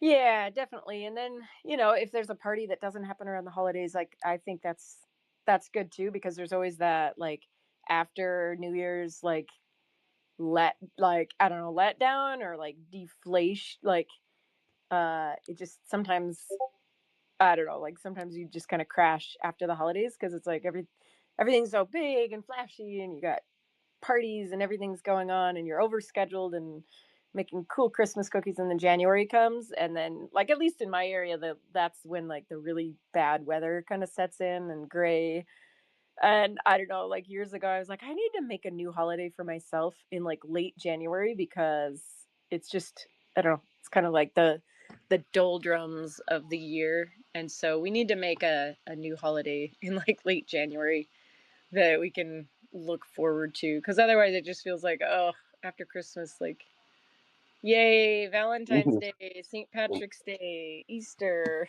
I don't know, it's not as and, exciting. and and crap, what was I going to say? Oh, here I thought the reason why people got depressed after the holidays was because of tax season.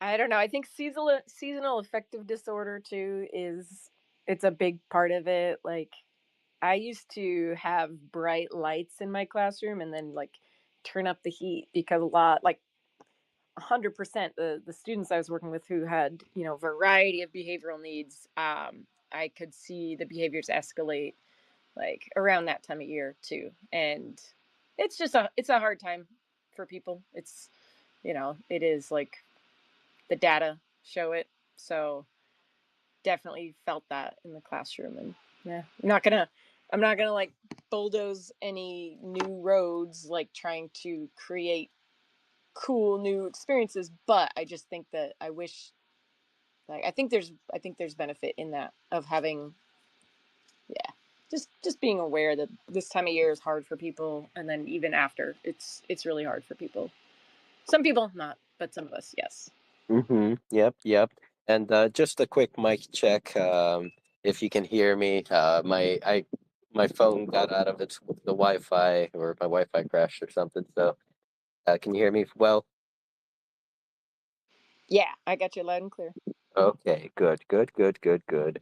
Let's see, looking around the room. Hello, senor. Good to see you in the listeners today.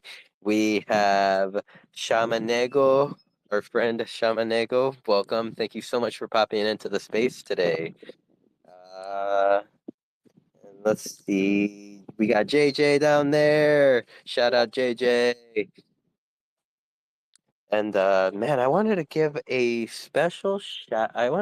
shout out to someone recently. Maybe it was Toxic Waifu, and I already gave her shout out, but I'll give her some more love.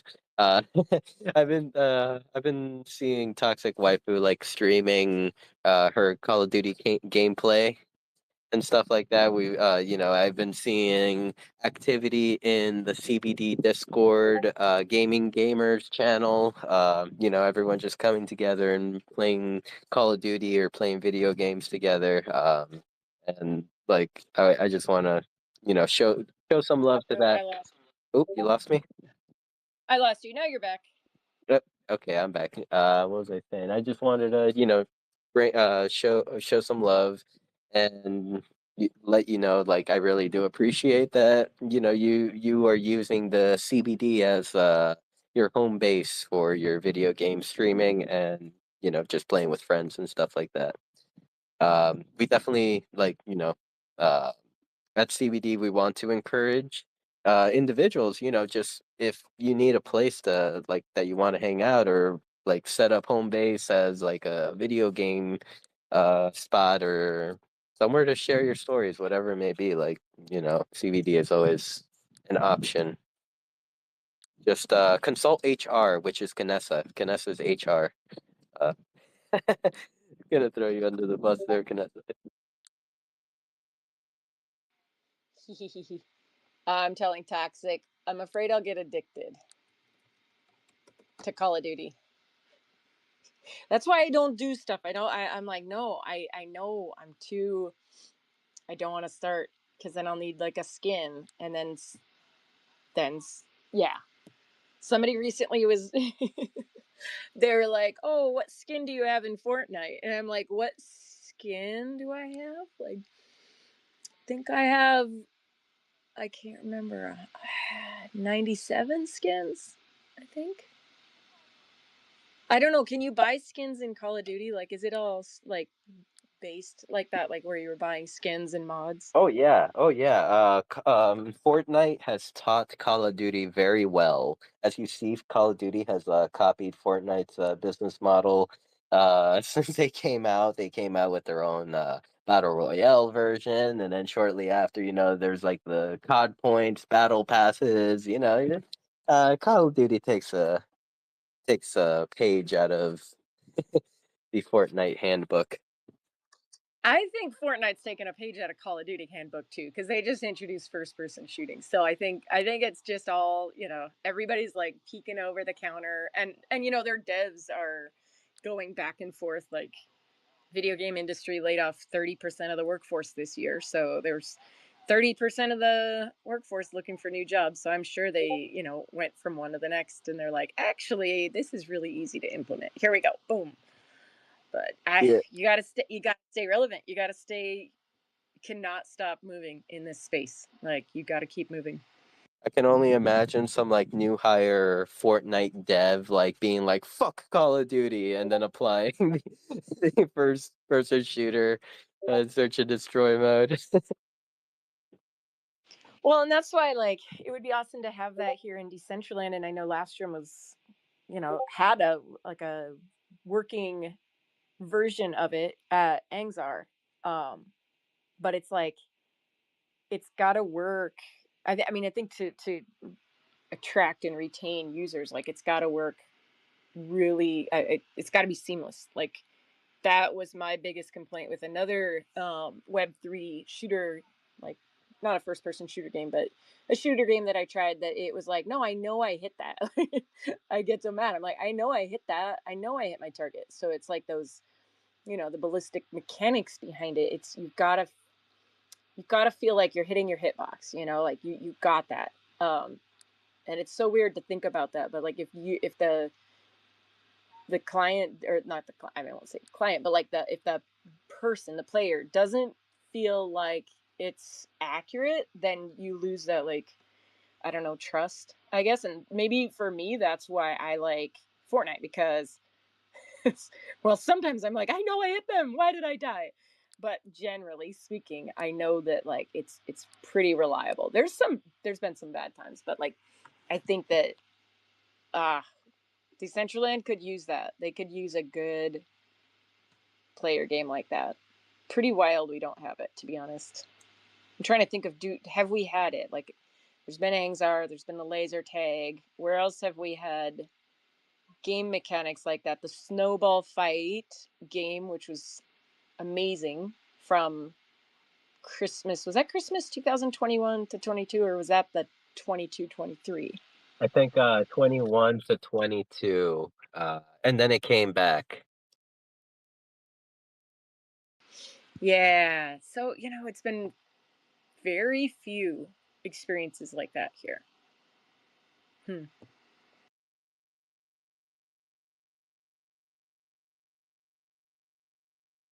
But then again, like those experiences are the experiences that people kind of want. Like just randomly, we'll be sitting in chats or something, and then someone will say, "Do you remember the snowball fights? I used to play that so much." Like I feel like stuff like this happens more often than not. Like, and they need to like kind of locate these games that kind of do have this player base, and kind of like continue to like, I guess, maybe update or even just fine tune the game so that like that could be something that is there for everyone to play if they wanted to. Yeah, and like somebody made a comment like, "Is this a Fortnite space?" And it's, yeah, like, haha, yeah, definitely, I'm a fan. But the fact that we keep talking about these other games, like that, tells us right there that we love playing these other games, whether it's Fortnite or Call of Duty, whatever it is.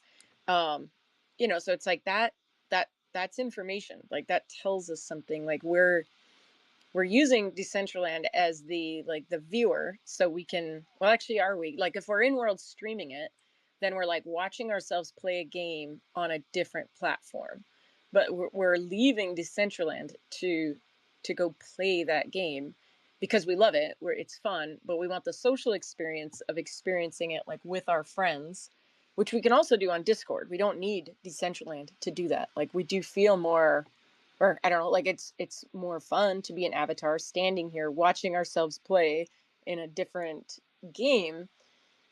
But it does like point it out to me that it's like uh we're leaving Decentraland to play this game. So it's like there's a deficit right there. Like I wish I was watching, well, I just wish I was playing the game in Decentraland. Decentraland is anywhere we take it. If we take it IRL at a meetup, if we meet in a Discord, it's something we have in common. It's people we have met from there. And then there's the in world aspect. That's my opinion. That's my 2 cents. Yeah, maybe it just feels like it's that identity of like we're a game, but we're not a game, we're a social platform. So then it's like it's just, I think it's hard to define it, and then I find myself like struggling with that. Like why am I, yeah, I don't know. Like it's I'm all over the place. Maybe because it is like it's a little bit of everything. But I do wish we had a game, a good shooter game here in Decentraland. I'd shoot donuts and then like, oh, that'd be so fun. Or something like whipped cream. It's I know it's that diff- would go bad so fast. Sorry. Go ahead. it's different things to different people, in my opinion. Again, Yeah, and for why sure. spend the time trying to define it? Let it be, and make it make your part of Decentraland what you want it to be, and enjoy it. Yeah, totally. And that's why, like, when I, yeah, like it meets different needs. And when it's time to to play a shooter game, I just go to Fortnite. Like I don't feel bad about it. I don't feel like oh no, I'm leaving this game. It's like no, it meets different needs, and we should all do that. We should be able to go to like whatever platform we want and be like, yeah, this is great.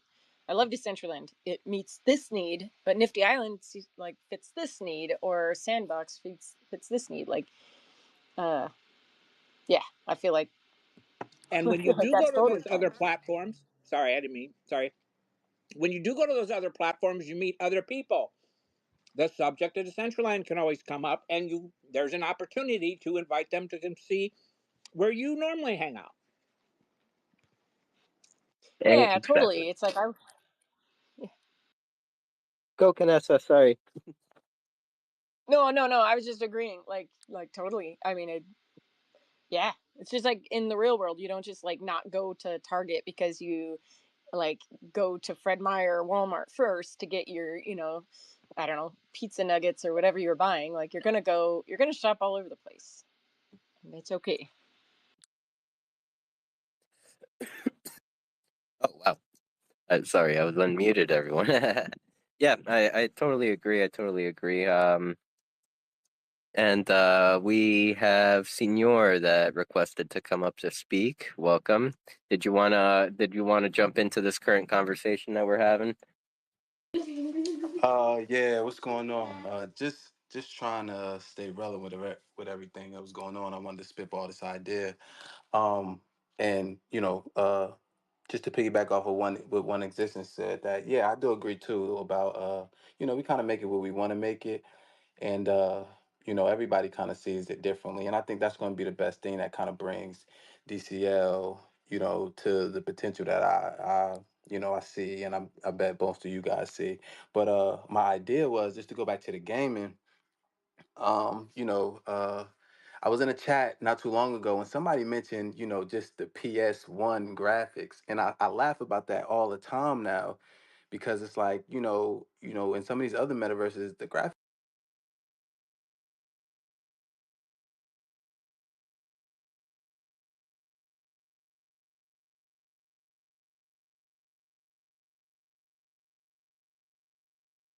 I'm sorry if I'm cutting him off. Did I lose No, Senor? I lost him. I thought We it all was did then. me. Okay, okay. I didn't want to be rude. Yeah, yeah, yeah. Yeah. No, no, no, no. I had a call coming in. I'm sorry. Can you guys hear me? Welcome back. Yeah.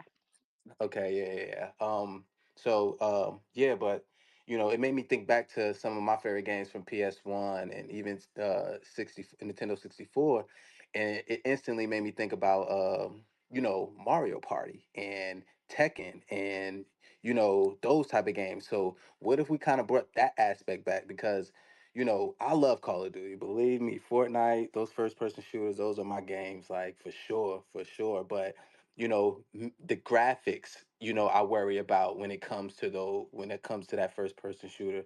So maybe we can scale it back and talk to some guys about doing something like a Mario Party where it was a fighting game, pretty violent, but it was still fun because of the characters. And we all have our different characters that we create and all have our significant styles, and the beasts, and whether it be Sin and the Muse, and just all those type of things you can kind of throw in the aspect of a challenging game like that. And just a thought, and a spitball, just to kind of get the conversation and the juices flowing or something.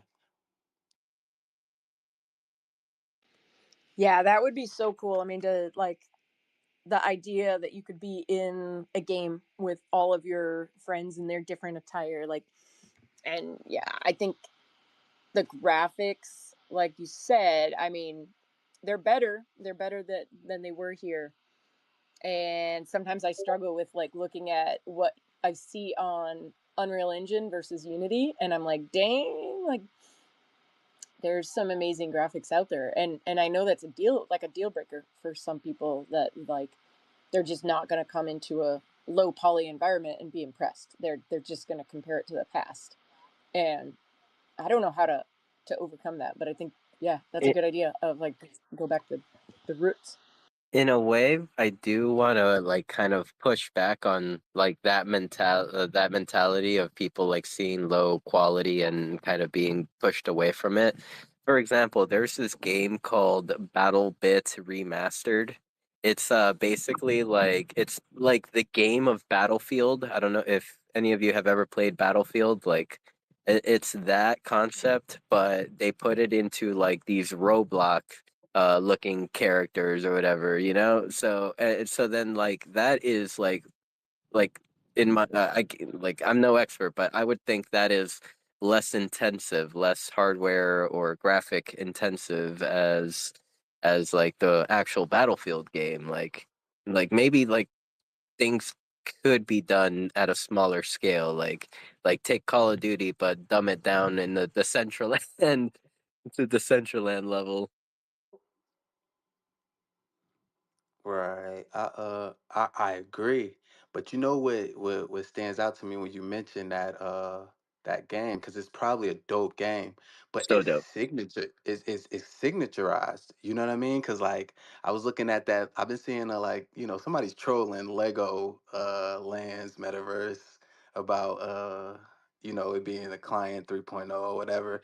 And it's like, yo, that Lego metaverse would be fire. You know what I mean? And it's so fan based. You get what I'm saying? So like those people that love building Legos, they'll migrate to that. And just, in all the other, stragglers, of course, of fans of certain metaverses or whatever it might be that, brings them into. But I think that, that needs to be something that we focus on too here at Decentraland, is like, familiarizing a signature style for games, or just how we maneuver in. Yes. Give me 1 second, okay? Just how we maneuver, when it comes to games and events and everything in Decentraland. I like what you said. I like what you said a lot, to tell you the truth. Like, yeah, like, damn. Like, yeah, kind of like as builders, developers in Decentraland come to like an understanding of what our style is. Like, first develop the style, or not develop it, but like come to the consent, like somewhere we could all agree, and then kind of push product with that style, with in a way the Decentraland signature mark. Or would our style be already applied within the graphics? What does the speaker panel think? It Well, reminds me of the pixelated version of Decentraland that we were going to get that that we haven't seen. if we can have a snowball fight, basically targeting and throwing something at somebody, if we can have a laser tag game, which I would have loved to have played but never got to because I couldn't find anyone to play it. Um, why couldn't there be some form of Call of Duty type thing? I mean, yeah, maybe the graphics won't be as great, but sounds to me like it's possible in some way, shape, or form. And here's another idea for a game. Has anybody ever played hide and seek in Yes, Decentraland? Ooh, yes, Yes? yes, I have, and I hid, and I thought I had a great spot, but they found me. Uh, because of the red dots, you'd have to. I don't know if it would be. I haven't tried it since then, but they found me because of the red dot. You'd have to have some dummies out there, like decoy red dots and names. You know. what I'm That'll be thinking dope. is if it would, I don't know if it's a possibility now or maybe in the future. Once again, I hope this Decentraland is taking notes. Like allow the builders, like let's say you have a big parcel of land and that's where you want to play hide and seek. You could disable the mini map and kind of like or names or whatever it may be, like to kind of make a hide and seek game fair. Sounds like a Uh, notion or canny or whatever the frick it is. would you vote for it? You promise? Yeah, I would. If 'Cause I mean, I don't know if people are going to play it. I would. I think it would be I fun to don't want do once in a I don't while. want to put a penny up unless people vote for it. I don't want to just put myself out there. Like, no, I'm kidding. Uh, so had a request from Odd Job to come up to speak, but it looked like he came up and then disconnected, or maybe he's just invisible on my screen. So I'm just gonna say, Odd Job, if you're there, say hello. Nope, he came and went on my end too. I do not see him. Okay, cool. I'm not crazy. I'm not crazy. Um, He could be on his walk and lost connection, or just couldn't hear and is coming back. I get. Never mind. That's just speculation, and you know, that's hearsay. my speculation news is my favorite. Yeah, I mean, in the Web3 space, like we kind of do that a lot. We operate in a market where you there really isn't like a path set forth for like what we're doing, so it's like all speculative. So, so you're in the right place. One exists. Yeah, it's my favorite news spot when basically every day we have a car chase out here, and I just love hearing the news reporters speculate on where they might be going. What are they running from? It's, it was the craziest crap I ever heard the first time I heard that. So, okay, so this kind of popped in my head, kind of what kind after you mentioned like the music or the news and where you get your news from. And maybe I'll post the question even to like all the listeners, like share your comments in the thought or in the chat here. I've thought about cutting off Google as my source of information or my go-to where I like, seek information and start using Grok.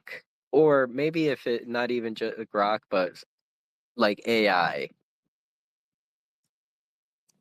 As far as I know, that's one of their sources anyway. And I've heard Lol. I'm I may be biased, but I've heard this from other people. GPT is better than Grok.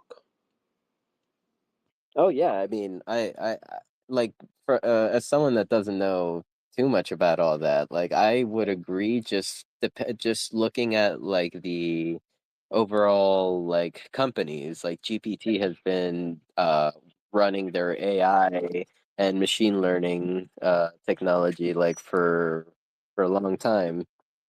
Well, Uh, and oh, sorry, I thought no, go Grok ahead. was for blue checks only, but I learned recently no, I guess not. It's like a limited grok if you don't have a like not like limited in the information or whatever. It's like more like you get to ask Grok 15 things a day or something like that. Better than none, I guess. Like I thought it was before. Yeah, I mean, I've been seeing that Grok is like doing like images now, and I thought I saw like within the like where you when you click on Grok and it says you input question, image, or code, like like shit. We should start thinking about giving it code. Maybe it could learn Decentraland better than GPT. Do you think different Uh, AIs have different personalities, like I different like yes. learning methods? Well, I don't know about learning methods, Or but their interaction with the person who uses them the most, I feel, has some sort of influence on them.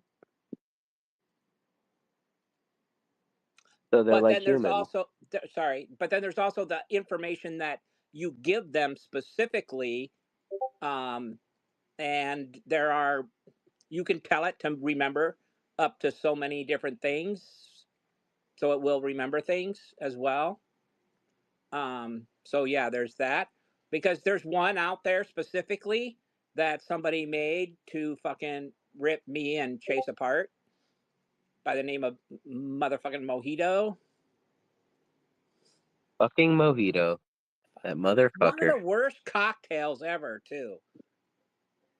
And that's all Hold she. up. That's all she does. Hold She's up. she's really I good at tearing people apart, but other than that, she can't do shit. So hold up. Hold up. As a past bartender, now insurance representative, I can't let you just like shit talk mojitos like now. I make a mean you can do mojito. nothing to change my mind about mojitos, and it's been amplified and strengthened by the creation of this AI. So there you go. I would serve you a mojito that at the first sip you'll decide never to drink another cocktail ever again, a different I cocktail. might surprise you and throw it in your face, Sinful. No, no, don't do that. Alcohol, doesn't You, that I'm burn just, the eyes? I'm just warning. That's all. I Just a warning. At least all I right. get No, one. I would probably try it, I guess, but I have never been a fan of them. But I would need simple syrup. Lol. What? No, I'd expect top shelf to make it as best as good as it possibly can even get. To say, hey, oh, okay, maybe this isn't quite so bad when it's made right. Otherwise, they suck. Like I think it's like a margarita. Margarita can suck or it could be really good. Like, That's the same with any drink. But excuse me, sir, but I think like my vodka with a splash of Sprite begs to differ. hi, somebody else I could love make it and it would suck. So it can be like that you way with can't any fuck drink. that up. Oh, you want to bet people can fuck anything up if well, they don't even have to set their mind to it sometimes. Yeah, yeah. Looks like we have a new speaker that came up. Welcome, Jared. How are you? Good afternoon. Thank you, thank you. Thanks for having me. I've missed the most of the first 2 hours. Have you guys talked about the Dow Council and how applications are open? We have not. We were waiting for you to swoop in and tell us the juicy details. Well, the Gino posted in the forums maybe a week ago now that he posted the thing. It goes to the end of the month. There's like 3 weeks left. And anyone can apply. You do have to subject yourself to the joys of a Dow vote, which, based on the 20 people I DM'd, 10 of them were more or less a more or less polite version of lol no. Um, Two of them were yeses, and then 8 varying degrees of maybe, basically. I'll run if I can have a guaranteed 14 million BP that's going to vote yes for me. Um, Oh, that's gonna be a problem. I can't guarantee that. I'm sorry. Well, no, I would need subjecting that from yourself to I ducks. would need that from somebody who has 14 million. You do And also have I to don't dox wheel yourself and if that's true. deal. It's either you do or you don't. There you go. 14 million still isn't enough to prevent Esteban from sinking you with all his no votes, but I don't know. I don't know if Esteban will get around to delegating between now and the election. I suspect he won't, but who knows? But we got KJ's in the audience. I didn't DM KJ to ask because we're not friends and it would felt weird to be too personal. But KJ should apply. I think she'd get a lot of community support. High C could apply. I didn't ask them. I feel like they're a respected face. Who we got out there that I didn't ask that I I think would could get like some to see support? KJ remain the same. I'm going to suggest maybe not run, but that's just my That's opinion. true. That's true. I don't want KJ to know the pain of the Dow, because even like the most beloved people in Decentraland can get really shockingly ripped apart by a Dow vote. It's pretty impressive how well the only thing the Dow can agree on is how it likes to hurt everyone's feelings. And it can either devastate them or turn them very ugly.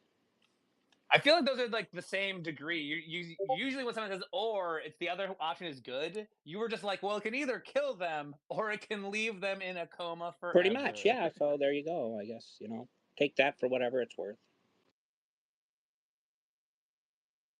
But I know that of the people here, I think Canessa seemed open to the idea of potentially applying, but I think Sinful seemed open in our limited conversations, but he was concerned about perceived corruption or biased because of CBD, but if anything, I think that qualifies you. Being a founder of the CBD and a weekly host. You are a vital cog in the community wheel.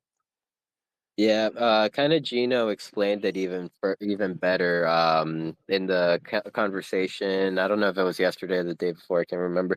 But like that it's only a like member normally in real life or in any setting, normally members of a council are people that are involved in groups within the organization. So, yeah, I guess that applies. Yeah, I mean, like, could it be potentially a conflict of interest if, like, 4 of the 5 council were CBD members, then all of a sudden, whenever that, because also, like, the council itself, I don't think actually, like, they'll pick the DAO president, so to speak. But I think much of the decision making goes to the person that gets selected. I think so. Like, I don't even think you're strictly going to be in a position to like award job opportunities to the CBD. But the only way it would become corrupt is if all of you are CBD members, then all of a sudden, like Brandon Manis is the only dude getting voiceover work. Which honestly, I don't even think that counts as corruption. I think that would probably just be good business sense. But then, and then Odd Job's the only guy getting, DCL tour jobs, then that's corruption. But like, if you're just 1 or 2 people from that community are on there speaking up, and also since your goal is generally to onboard people, I don't know. It seems like it'd be fine. I don't know, but I respect the fact that your first thought was, I don't know, is it corruption? Like, that's a good thing you want in a person you're voting for to be in a position of power. That their first concern is, well, would that make me a corrupt monster? I think like the part that I wish I was like that was more clear is the like, are there going to be better ways to like help more, like, if that makes sense, because I think that like whoever is hired by the opco or whatever that's going to be called, like that seems like the part where you'd be able to make more of an impact. So I feel like it's not very clear, like it's not very clearly articulated, like what comes next. Like we know that there'll be the executive director, executive officer chosen, and then the way I understand it, then they will be the one uh responsible for choosing their team. And so my question is, well, who's that team? Like, what is that comprised of? Like, one option is it's a lot of the existing or previous grant support, friends that are in there, and in that case, like, I would just want to make sure that those are people that come into Decentraland, that use the platform, that are creating, trying to deploy scenes on their land, so they know that the challenges that that you're faced with if you've got an event and your scene doesn't deploy, like if that next group of people aren't, like, if they're not experienced like in Decentraland all the time working on this stuff, that's my like moment. Or like, are there going to be jobs there that could be more impactful, like that would be nitty gritty, like working every day trying to create stuff, getting, I don't know, like getting games implemented, getting events implemented. I just feel like it's not clear enough. Like, I don't know what that looks like, and I feel like I've tried to like I ask, like, what does it look like, what, like, I don't know, I maybe think you guys have a better idea, but for me, I'm still unclear, and like I was in Portugal, I still don't know. So that scares me when I don't have a clear vision of what I, that next stage looks like. I think we can't know or see that next stage until they're elected, and that I believe that's kind of part of their one of the very first things that they have to do is provide some of that information, uh, goals and missions and whatnot. I believe, if I'm not mistaken. What I do wonder though is, did they ever mention term limits?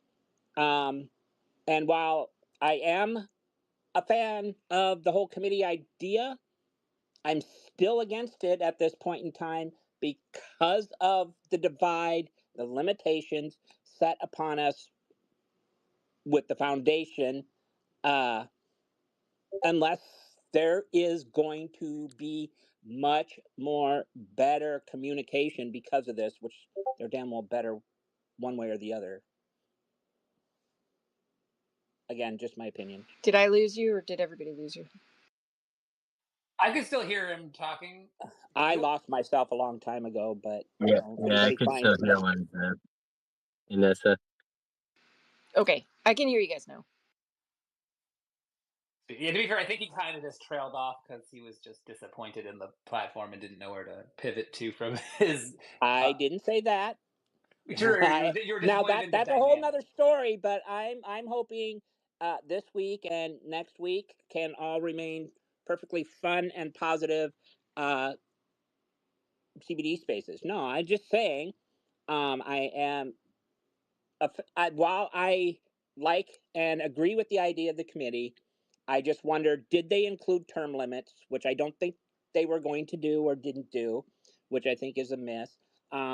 It should be a test, like many things, instead of, everybody thinks they know what the answers are. Well, we need to test some of these things, but they should be laid out as a test, um, because we really don't know. It's the road ahead is pretty foggy. And also, unless there's going to be better communication because of this committee with the foundation, I still, at this time, don't see the need for it because it's still not going to be able to do anything more than what we can what we do already.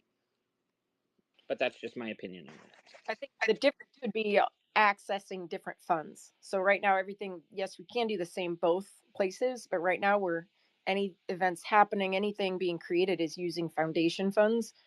If it's going to the DAO committee, like then it would be using the DAO funds to pay for that. And I think that that's there's got to be a foundation member on it so that we're not, like what is the proverb, like the left hand knowing what the right hand is doing.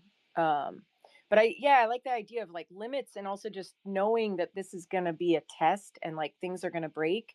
So trying things out, but like let's try it out for 3 months. Like why can't we be very clear ahead of time? Like we're going to try this. Like I don't know what it is. Like whatever battle pass 3 months, but man, we're going to pivot away from it if at the end of 3 months we're still trying to develop it, we can't get it to work, it's breaking other stuff, just move on, just cut it. Like um Well, I tried I don't that with a poll to go into governments about term limits, but nobody seemed interested. So I mean, I could always raise it up again, but for some reason, people don't think there should be, which is kind of disturbing to me.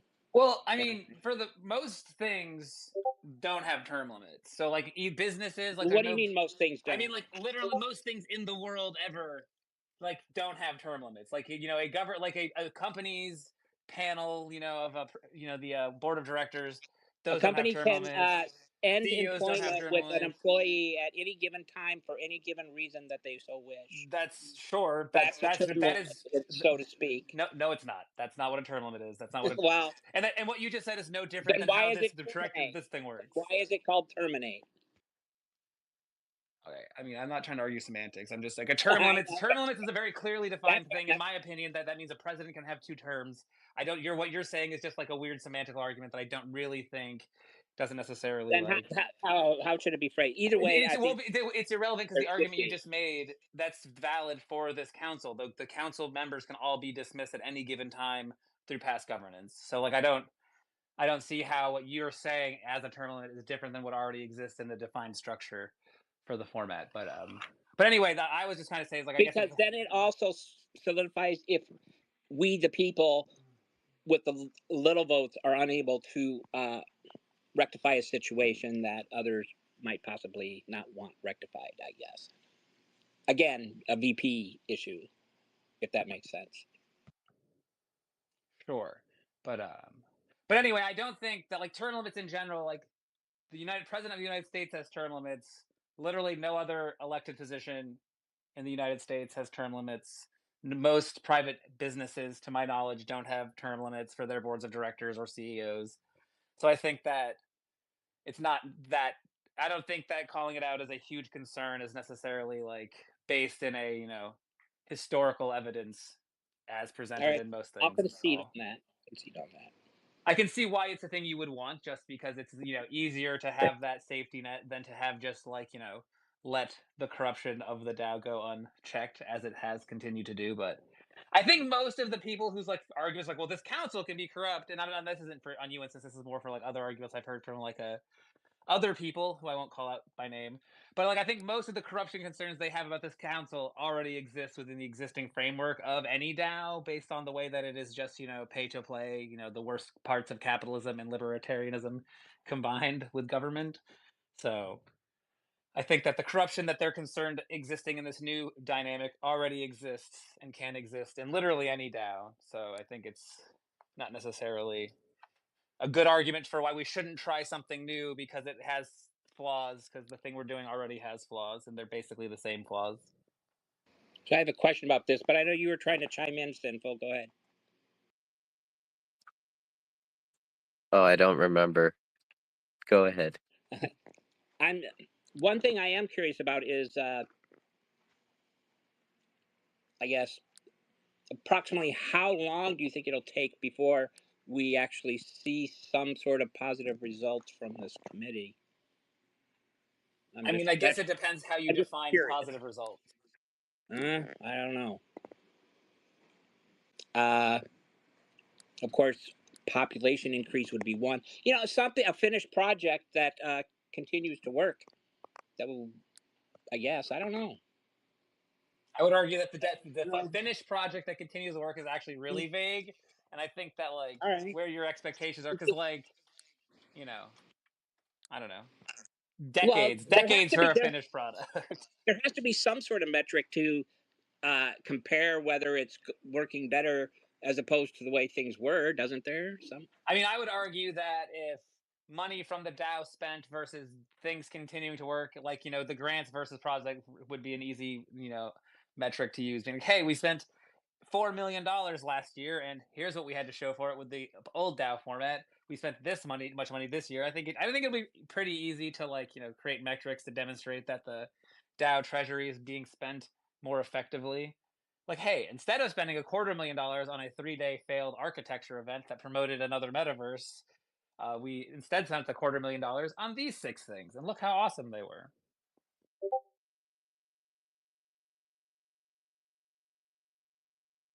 Well, I hope that's something we can say. Yeah, I mean, worst case scenario, they're only going to waste $5,000 a month paying 5 people to go. Oh, they're not doing a very good job. Let's start over. Realistically, though, I think because the pool of applicants is going to be such a small, narrow, niche field of people, most people applying to be on this council, I would hope that they come from a perspective of, I would like to get myself replaced with, as close to like, their version of an quote unquote Elon Musk type, as presented from the perspective of a person who hero worships Elon Musk. But like replacing them with someone they view as a leader or visionary in the tech space, because So, like most of us aren't successful Fortune 500 CEOs, and it'd be way cooler if this board of governors was Fortune 500 CEOs who can help bring Decentraland to that level we all want to see it get to. are we voting for somebody within the 5 different skill sets then? Or are we just voting for 5 people in general, and we could have 3 people that have a skill set in one of the categories and 0 in some of the others? Yeah, I got clarification on this from Gino. The listed criteria are just, as with all governance, Gino writes, just suggestions and not requirements or mandates. So like there is no 5 categories. There's just, those are the things you should be thinking about when voting for these 5 people. Which is always a little frustrating, because I think I agree that if we were going to define these 5 categories as important, we should have had like 5 different slots all being voted on, and an applicant would have to apply to, hey, I'm a creative, here's my creative resume, I'd like to be the creative representative, and someone else being the technologist, and someone else being the community person. But no, as defined and clarified by Gino, technically the council could end up being 5 people with absolutely no expertise and just being Esteban and Robel's favorites. No disrespect to Esteban or Robel in this particular moment anyway, but Interesting. So there's another one reason why I'm not exactly for this committee right yet. yeah, I mean, it's sort of difficult because like all DAOs have the same flaw, which is that they're all essentially controlled by founders and early investors, because it's going to take years, if not decades, to properly like distribute the tokens, disperse them enough where and have a big enough population participating where there's truly, you know, a democracy and vote where like everyone's vote matters. Because at the end of the day, I don't know how much mana Esteban has, but I know that there's at least 16 million of it that he's floating around and props to Esteban. He spent 2 years doing his best to try to not have to be the dude who controls and dictates every vote. That didn't work very well. It just let Rob L do it instead. So I definitely know how hard that can be, having those people within your DAO, specifically the board that I was on. I don't think a single one of us were proficient in any of the things that we really absolutely needed, and in the end, because nobody did, we kind of had to turn it over to some other people within the community. But yeah, anyway, I still think everyone who thinks they might be interested should, spend some time reading the forum post and make an application, and hopefully we can get some, at least 4 of the 5 people who can have, be excited DCL users, and then also have like the vision of trying to replace themselves with a better candidate. Because it's also why I'm happy that it only like it's cool that it pays a little bit, but I'm glad it doesn't pay too much, because like it's just going to be corruptible. If someone's getting paid 5K a month to have this job they get to define themselves, essentially, it'd be very easy for this to quickly become a useless committee getting milked for as Well, long as possible. somebody did mention somewhere I read, you get what you pay for. Yeah, Was Ozymandias has a real bug up his butt about the low pay, and I think Dr. Drip has also voiced concern that it's an inadequate amount of money in DMs with me. I don't know if he said it publicly, but there was something that we discussed with Gino about that, and actually compared it to the salaries of the grant support squad, which makes about 2.5 times as much. And he said that he anticipates that the workload will not be the same, that there will be a lot of work up front, but once it can, it gets rolling and it's smoother. Because if you think about that, like the grant support squad, I think salary is like $25,000 for 6 months. I believe that was what it was. So it doesn't compare. And I think that's what I meant about that. Like, if there are different positions that come later that are actually doing more work, like, I don't know. Maybe people are okay just taking, a paycheck and not doing much work. But I think like most of us are here because we want to build this place. Like, we want it to be busy. We want to be like pushing the buttons and making, like making cool shit. And so that's a big concern. The other concern is like for US citizens, this is a really risky, like for me, I'm scared of the legal implications, because this is new territory and the government regulation around DAOs is still being written. And so like I don't know. I like, I think consulting with a lawyer might be a good idea, because there's a lot of there's a lot of possibility for, well, Aljab, you and I have talked about this before, about being responsible for a multi-million-dollar DAO, that if you're the sole United States um, council person, that you personally could be liable, and that scares the shit out of me. I volunteer as tribute to be the canary in the coal mine to find out how you can pay me $1,000 a month and I'll just be there to be the fall guy. I volunteer. I should note Mariana has strongly advised that I don't do that. So, but yeah, I think that's not a good idea. I think follow Mariana's advice. I think she probably knows what. I am disregarding the well thought out advice of my professional expert, and I volunteer as tribute just to see what happens. Someday I'm going to regret the recording of this space, I'm sure. Your Honor, I present to you a Twitter space recorded on December 14th, 2024, where our client knowingly said, the defendant knowingly said he had no problem. And I quote, being the canary in the coal mine. Do you sing like one too? Wait, is that Odd Job talking in crazy speech? Odd Job, it's like Squirrel. Was he the yak back that was just happening? That's so weird. yeah, that's Elvin. Okay, guys. You sound like a chipmunk, Odd Job. But could you, before you go and come back up, could you please sing that Christmas song from the Chipmunks, please? Too late. Christmas, Christmas time is here. That sounded better. Yeah, you're back to normal. You right. evolved. You pretty much got it right, Canessa. As far as I understand it, according to the conversations that I've had and the research that I did, your personal assets are subject to seizure if you're found liable as a resident, as a citizen of the United States. The way things are currently, I mean, there's a lot of, well, fuck, I don't know.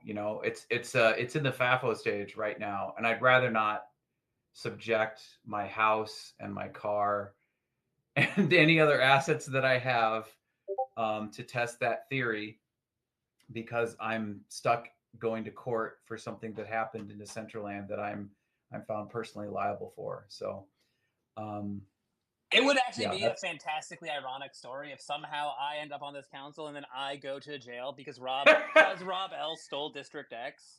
That would be such an amazingly ironic story that I would at least be entertained for the first week in jail, going, "Oh, this is hilarious! Thank you, God." Think of the IP. I mean, you could have quite the reality show about that. Yeah, that's a pretty good movie. Though I think there's laws that prevent people from profiting off their felonies or something in entertainment. But anyway, I feel like I say we should. You gotta fuck around to find out, and you've never been afraid to fuck around. Usually it's a more educational version of it, but someone's I'm got to usually do it. very careful about what arena I fuck around in. I'm usually, I'm gonna look before I leap, but if I'm going to blindly go off into some arena, it's usually I've at least researched it ahead of time. But anyway, I just wanted to back you up, Canessa. I mean, that's one of the things. I have just a general question, and that is, what other DAOs are doing things correctly? What other DAOs are being successful? I mean, I have my own ideas. I'd be interested to hear what everybody else thinks, because there are some successful, projects, and there are some successful DAOs. As you mentioned earlier, Jared, like how do you define a success? And I think we definitely need to describe that. But yeah, it's like there's so many things that need to be assembled and put together for the thing that is the metaverse, right? You're talking about the fidelity or the quality of the graphics in Decentraland, and that's never been a concern of mine. I'm not a resolution snob or whatever you want to call it.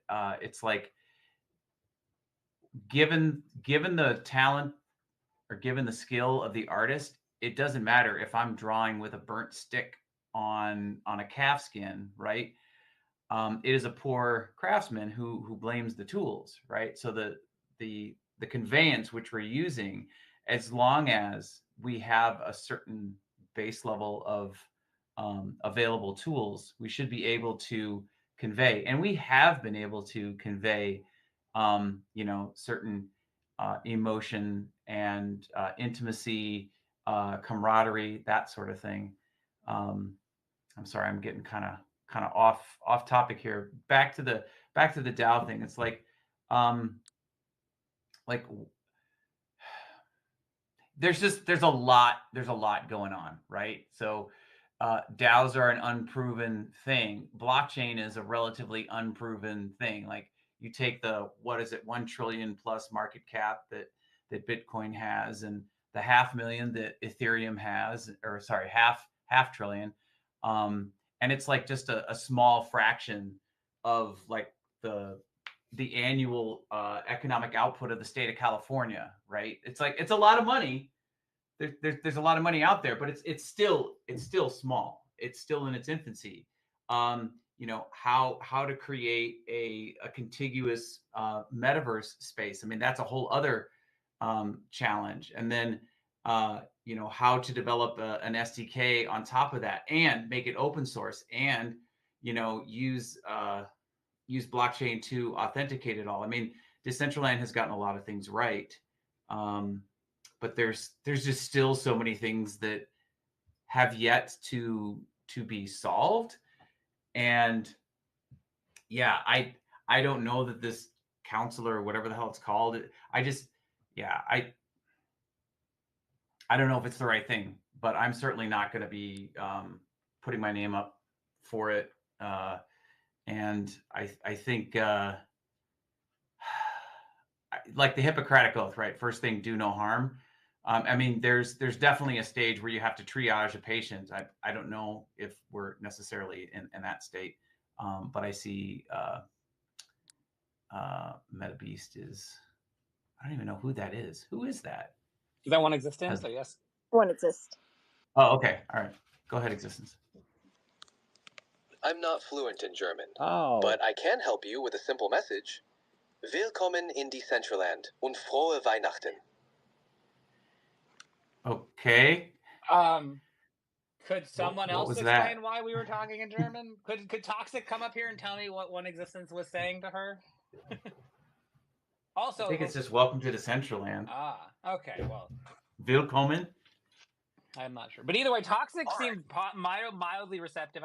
It wasn't in DMs, that was in a public space. So, but she seems like she might be down to apply for the council. I think she'd be a good community representative on such a thing. Most people were pretty anti the idea. I didn't ask Madamus. I think Madamus would be a good, community representative for the tech side of things. I don't know. Ultimately, I feel like we need to just get people who are like going to do their best to try to replace themselves as quickly as possible with even better people.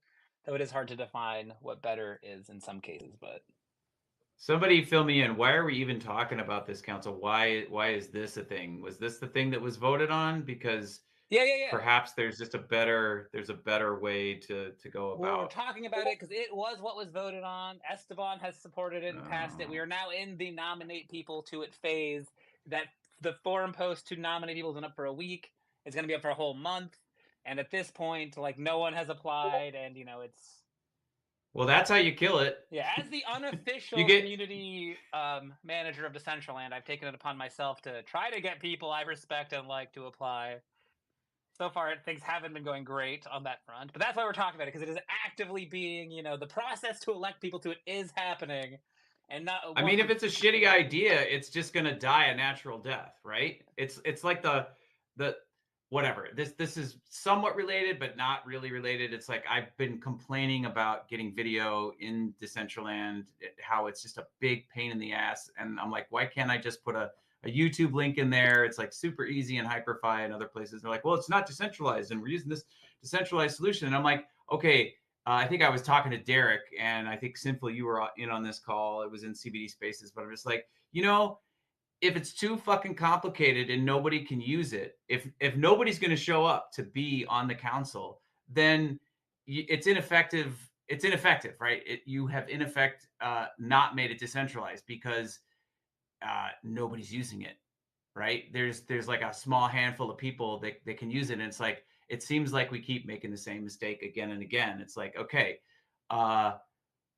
there's got to be a better way to go about this. And the few people with hides of, I don't know, Sherman tank armor who can go to the DAO on a regular basis and just not give a shit about all the whatever trolls and trash talk and edgelords and bullshit like that. Those are the people that are going to vote. No offense, Canessa. But those are the people that are going to vote on this stuff, and it's like it's not a representative voice of the people that are in the community. So like, okay, those are the people that decided on it, or it's the people with the most VP, and as you pointed out, existence like or somebody else pointed out, I was like, don't go in world. It's like, this is all a speculative investment. They're like, oh yeah, sounds like a great idea. Harumph, harumph. I need to protect my investment. So we need to get some sort of organization in there. Let's do this. It's like based solely on economics. It's like, okay, yeah, I don't know. I'm just talking in circles. I'm actually a little kind of frustrated. That it seems like we're having the same conversation, but in a different sphere. There are a lot of things, a lot of problems to solve, and it seems like, for me, a maxim that would be really beneficial, and perhaps that they're already doing this, and I can't see this, but it's like, have the vision, and then have have the ideas that you want to accomplish, and then put the people that are most passionate about it and are most skilled into the positions that can do that, right? We got a lot of people here with a lot of passion, and we're not rocket scientists, but whatever. I just, for lack of tools, is like, I'd love to be able to just drop video in on my world and host an educational training session that doesn't crap out every 5 minutes. Or have to pay somebody extortion fees to host video in world, because there's this weird cryptic solution that like nobody else has bothered to take the time to figure out. It's like, okay, we've got a council that nobody wants to apply for, but that's what everybody thinks we should be using. Well, you know what? Let's have it run its natural course, and then we'll just try to figure out where to go from there. Yeah, I mean, I feel like the council has been generated from a good faith place. Like I think Gino has put genuine, honest effort into trying to, like, he's looked at the other DAO structures and things they've tried. Like, it's not something that's just like he's just pulled out of his ass to like try to subject people to crap. And I think and I gathered the impression that the people who talked about this idea kind of thought the idea had merit and wanted to see it kind of come to fruition. The founder who's most active in voting and supports it. So I feel like we should, at least as a community, try to engage with this in good faith and participate just to see it how it goes. Because like I feel like the true natural death would come if like the community participates and then still there's just no one gets enough VP to actually even get elected. Like, even outside people in the community, people like, that's like it's natural death. Like, this is almost more like a a slow poisoning, if we're like, not. That may be the preferred natural death, but nobody runs. That's a death all the same. Yeah, that's like suffocating in your car, in your enclosed garage. I feel like, like that's like, it's being smothered in its bed as an infant. It's not even getting a chance to, like, make it to old age. But as for people in the community who are doing the best to apply, from my limited experience DMing you and other people who probably wouldn't want me to share my DMs, but are very highly respected creative people who build in world all the time, and you would all love to see on the council. Like, their exact words were like, "Fuck no." So like, I don't think that people are very reluctant to engage in anything to do with the DAO at this point, which is understandable, but also like a bummer, since we're trying to kind of like, much in the way that Client 2.0 is like starting from scratch and rebuilding the client, and it's missing some of the things you wanted to see and some of the things you didn't like a glitch mode. Like, this new iteration of the DAO is like starting from scratch, and like, you can be the change into the new world order and see that, like, instead of it being a toxic wasteland of shit, that you can help be guiding it through into this new dawn of fun and healthy discourse. And we should shed some of our fears of the past, though. I get why it's really hard to actually totally believe that, since it's definitely going to be like, walking through fire at first to like get past all the trolling and bullshit and all the people who just hate it because they hate change and they don't fully love it or don't feel heard. So I don't know. But either way, I want to see people in the community apply to be on this thing who like have faith and hope and excitement, and who do actively build into Decentraland, like the Madamuses, the Rustans, the KJs, the Toxics, I can't read everybody in chat's name, but you know who you are. The Dr. Drips who've been here for ages, the AJs, the Canessas, the Sinfuls. I want to see you guys at least apply and try so that when it does fail, we can go like, hey, we as a community gave this our best, guys, and like you guys, couldn't get any support from. Oh, that's what would be said. Is like if the council does happen, if people do apply for it and get voted in and have one iota of failure, they will be raked over the coals. Even if they have 10 successes, that one failure will be scrutinized in ways that I can't even explain. Yeah, no, I do feel So that. that's exciting to get into. I also think like we are. I mean, what day? It's like 4 days ago that this was put up. I see it a different way. Like if people aren't applying, I'm hoping that maybe they have the same questions that I have or that other people have that are like, hey, should I talk to a lawyer before I apply for this? Like, should I be doing this? Like, are there other opportunities that I should hope that maybe we could be more like push this boat further by like I mean you said like Dr. Drip, like that would be awesome, but what if Dr. Drip could be like in charge of like the freaking, master meshes of all the textures and stuff like that. Like I I the great area of what comes after this is where it's like, man, it would suck to have really good people in the wrong position.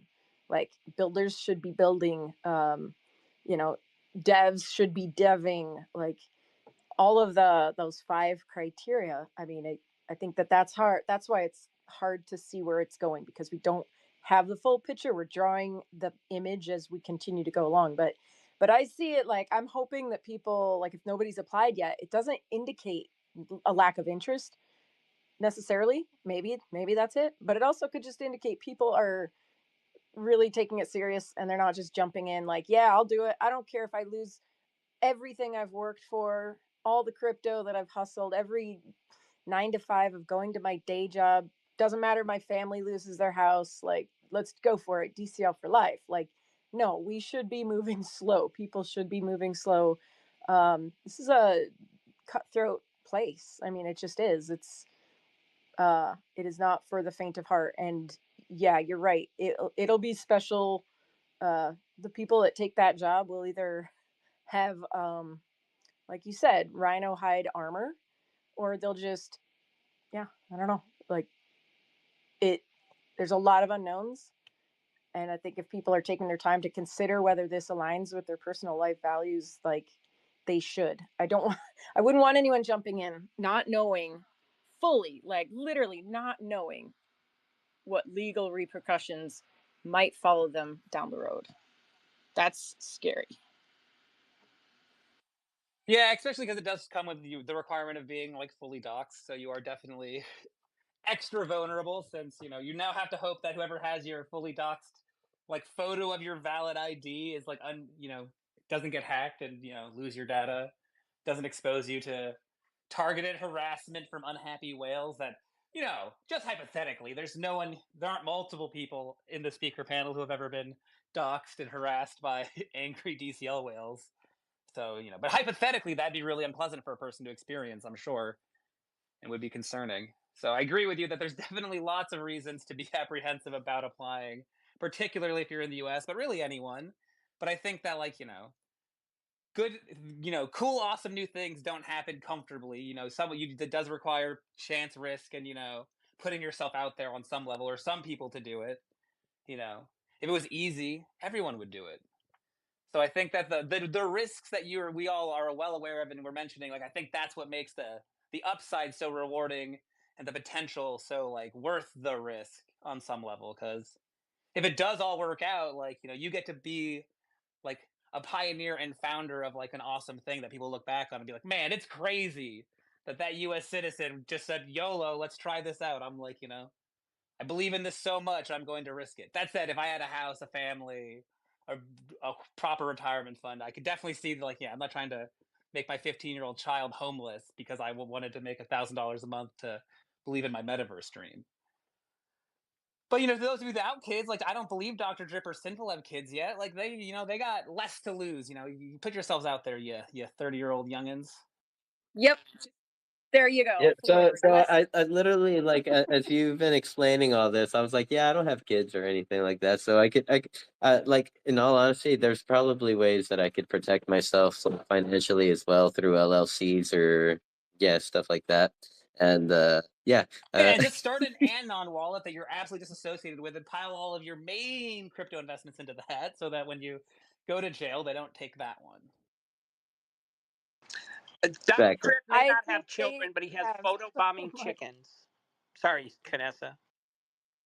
No, like I mean, I think like I'm fully doxxed to the foundation. Like that was part of getting hired as the ambassador coordinator. Like they, they, it does change things. Web3 is anonymous. It is different.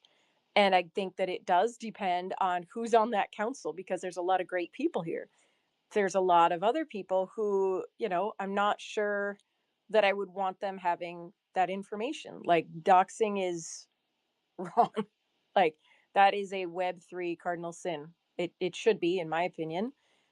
We have to respect that. And so time will tell. I mean, there's a very large possibility that people would get chosen for this position. And then based on the other people who are also chosen, they might be like, okay, nope, I can do you, but nope, I cannot trust you with my personal information. I can't do this.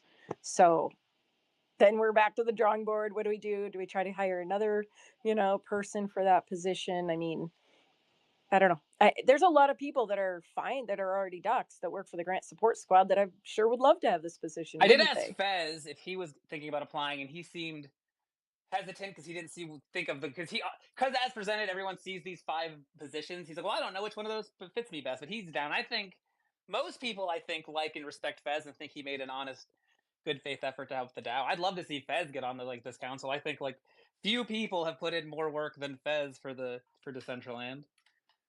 So someone like that would be cool. Well, I mean, it's not enough if we just have one person on that committee that participates regularly with Decentraland, but nobody else does. Like that, that just, that, it, it irritates me. I put everybody on the spot in Portugal. I was like, who in this room owns land? Like, who plays the game? Who logs in? Because there's people here who, this is our life. Like, it's personal. We're getting the fucking logo tattooed on us. It transcends like a game. Like, this is truly our community. And then there's people who they don't log in. They don't have work. Like, I'm just saying, like, some of the people in the past that don't have that same connection. Not to say that you have to have that deep, intimate connection with this place, or you're a ride or die, or you can't, have a position. Like that's not true either. But I'm worried that people will be, I don't know, like I just wish there were certain people who came into the world more often so they know the problem when you try to open your backpack and your wearables don't show up. You know what it feels like when you have a party in a half an hour and your scene won't load. Like people need to be like aware of the true issues that like building in Blender, trying to import it in the builder. My freaking bounding box doesn't show up. Like I want people that have like battle scars of building in this world because it's not easy, and a little bit of that goes a long way so that they're not just like, yeah, I don't know, like I'm really active in Decentraland. I haven't logged in for a month, but I'm really active and I get a paycheck. Like that just doesn't work. No, I'm I agree trying to The with be you. nice. biggest We need, apex. we need people that log Yeah, in. we definitely don't want people living in the hypothetical bubble. And I've worked in professional game production, and it is true. Like devs, they call eating your own dog food, I think is the expression. Like people do tend to be more reluctant to go and use the product they spend all day working on. But I do think Alvaro, I'm saying his name wrong. I never say it out loud correctly, but you know what I mean, Olavra. He's been logging in a bunch more recently, which always makes me feel bad when I'm sitting in Genesis Plaza watching a good DCL sucks bitch session, and then I just see him up here, and I'm like, guys, come on, be cool. The man can't get depressed. He's in the middle of his workday. Alvaro. Alvaro. But yeah, but he's been logging in more. But like, and I agree. Like, for my ideal DAO council would have like a lean on it, someone like that who like not only is like in DCL but building his own like DCL client. I'd love a Rustan.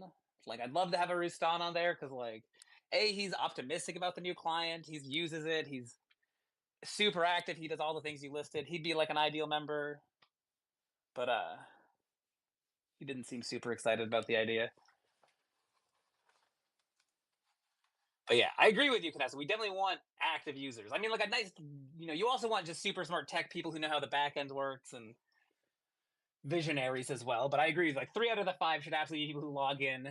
Like one of them should log in almost every day. One of them should be coming in twice a week at least, and then one of them should be at least in it once a week, and then the other 2 can, be slackers who just engage with the DAO or on Twitter. I could be fine with that. Maybe you have like a limited amount of like keyboard hits that you can type, and the longer you stay in world and you're active, the more you get to type. So if you don't log in, you get your allotted 7 digits like hi, and then boom, you're cut off. So that you actually you have to use the platform. Although I will say, like,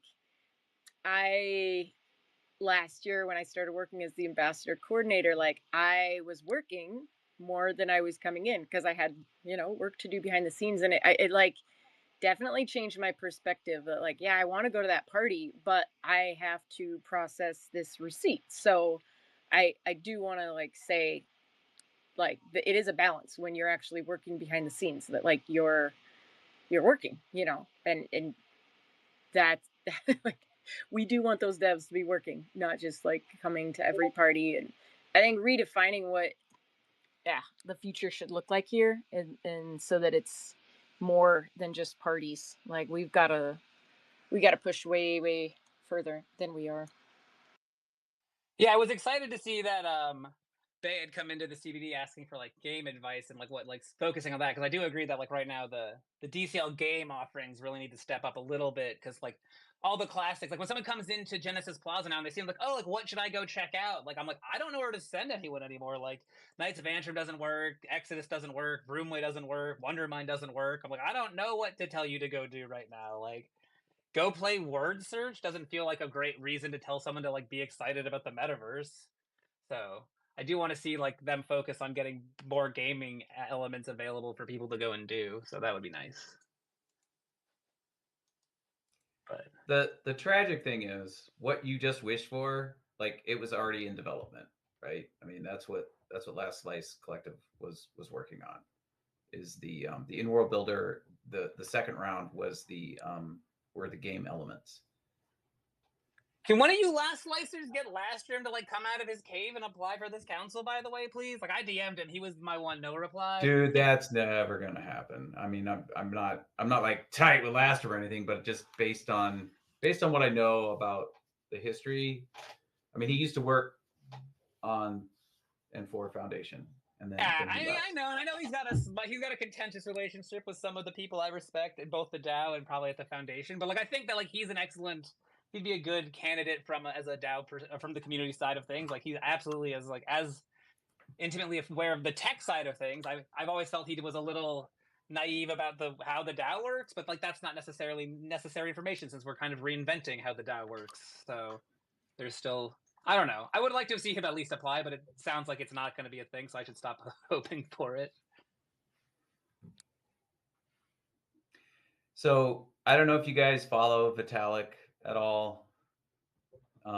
He just actually cast something on Farcaster about I think it's called Deep Finance. I have to go look back and see if I can find it. But basically, it's a way to fundraise, right? To raise money for certain projects. And there's a specific wing in the Ethereum community where they do that. They donate money.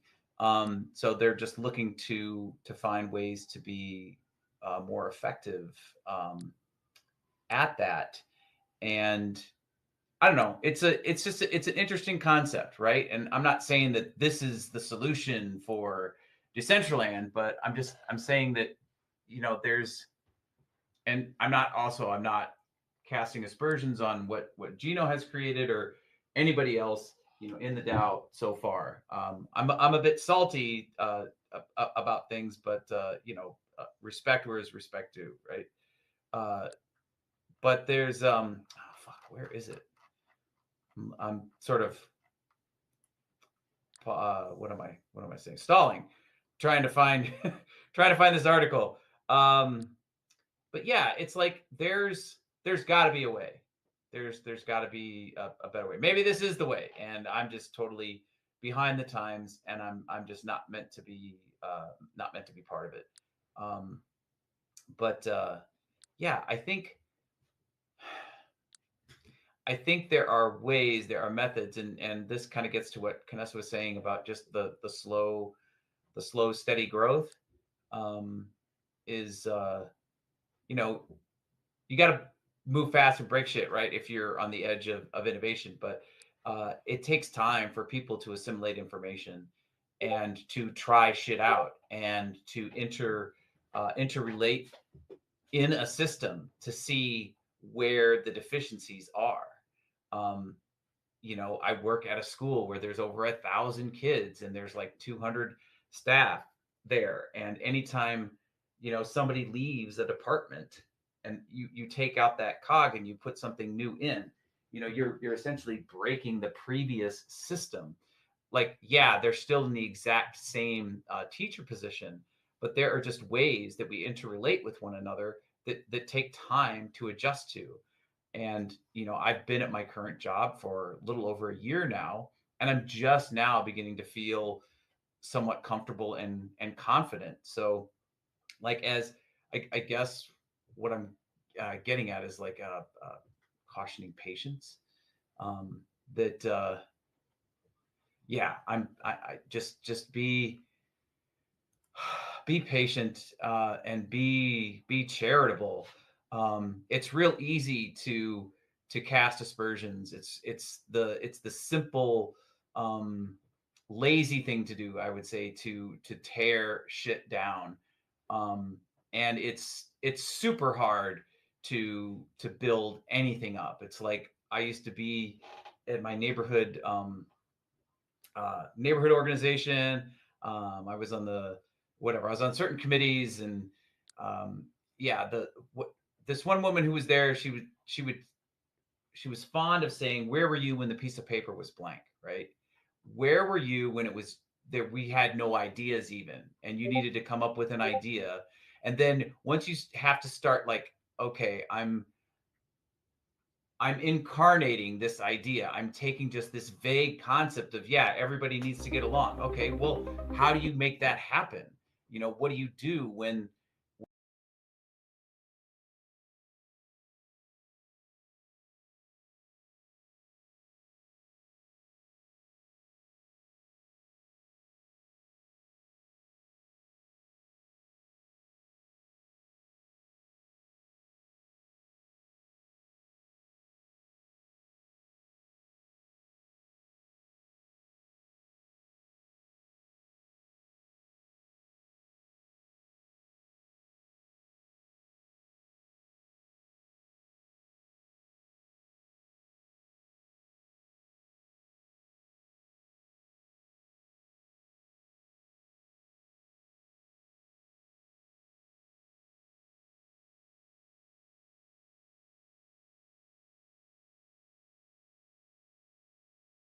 institutional knowledge that you need? And I think kind of that's what we've been talking about and talking around is being in Decentraland, we have this institutional knowledge and there's this disconnect. And as Canessa, you were, with the ambassador program, you got to see a little bit of both sides. And, when you're doing administrative shit, you don't have time to collect that institutional knowledge. So then it relies on, you got to have better communication. And I guess getting to that, it's like, let's all be a little more kind to each other and patient with each other when we are communicating, so that um, those of us that have deficiencies of institutional expertise, either from the administrative side or from the in-world side, that we're able to rely on each other and receive that expertise, because we need to be better interrelated, and the only way we do that is through proper communication.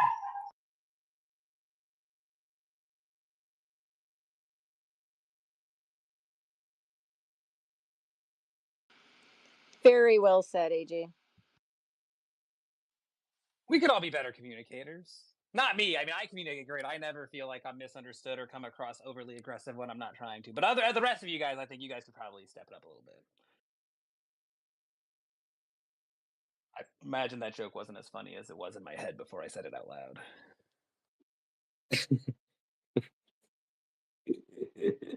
Yes, nicely said, AJ. And I mean, even in World, we have Rasan saying, "Amen, odd job," and odd job for Dow too. But yeah, I mean, lots to think about. So anyway, the general consensus seems like Go everyone's ahead. not super excited about the Dow Council positions. You're not all like, this isn't the dream you've been waiting for. Um, I think it's a band-aid on the actual problem. I think there should actually be maybe a reform in the voting process. In and yeah, maybe have some council or whatever, smaller form of a council. But yeah, we got to refine the voting process.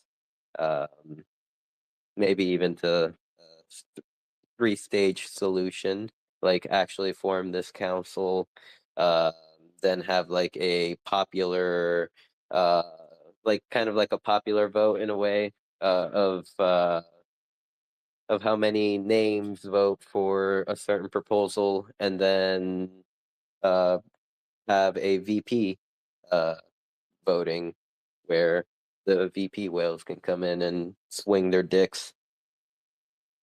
And then from there, if there's no general consensus, then the Dow Council can come in and vote. I think no matter what, we've got to get money into the hands of the creators to create shit, or if that's what it is, whatever. Like we've got to move fast whenever this happens, like whenever we can. I think, you know, we've got to build here. And if money is the barrier, then we got to throw money at it. If talent is the barrier, then we've got to, you know, tap into the existing talent to rise people up. Like for me, it's a skill issue. Like I wish I could implant like the Neuralink so I had the skills to create the stuff I can see in my head. But like one way or another, we gotta move fast. We've gotta do something. And like, yeah, I just don't think we have time to sit around all day and decide what is the best perfect way to have a funding apparatus for projects. No, we will we will die in front of a fully set table if we do that. We've had our DAO locked for almost a year. Like other Web3 projects don't have that problem. Like we've got to, yeah, we got to release some of that and get it going fast. Is, you know, what did we say? A day in the metaverse is like a week in the real, or a day in the real world is like a week in the metaverse. Like, I don't know. There's some cool shit being made out there, guys. Wish it was in Decentraland. I keep flip Okay, flopping between regretting having submitted the prop to freeze grants and then still thinking it was the right choice because I have watched lots of things I love die, slow deaths.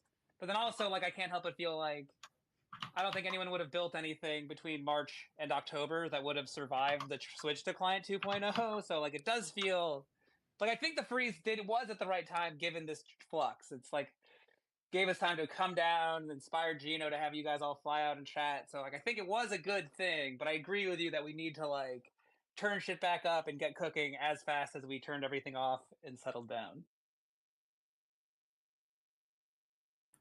okay. It's called Deep Funding.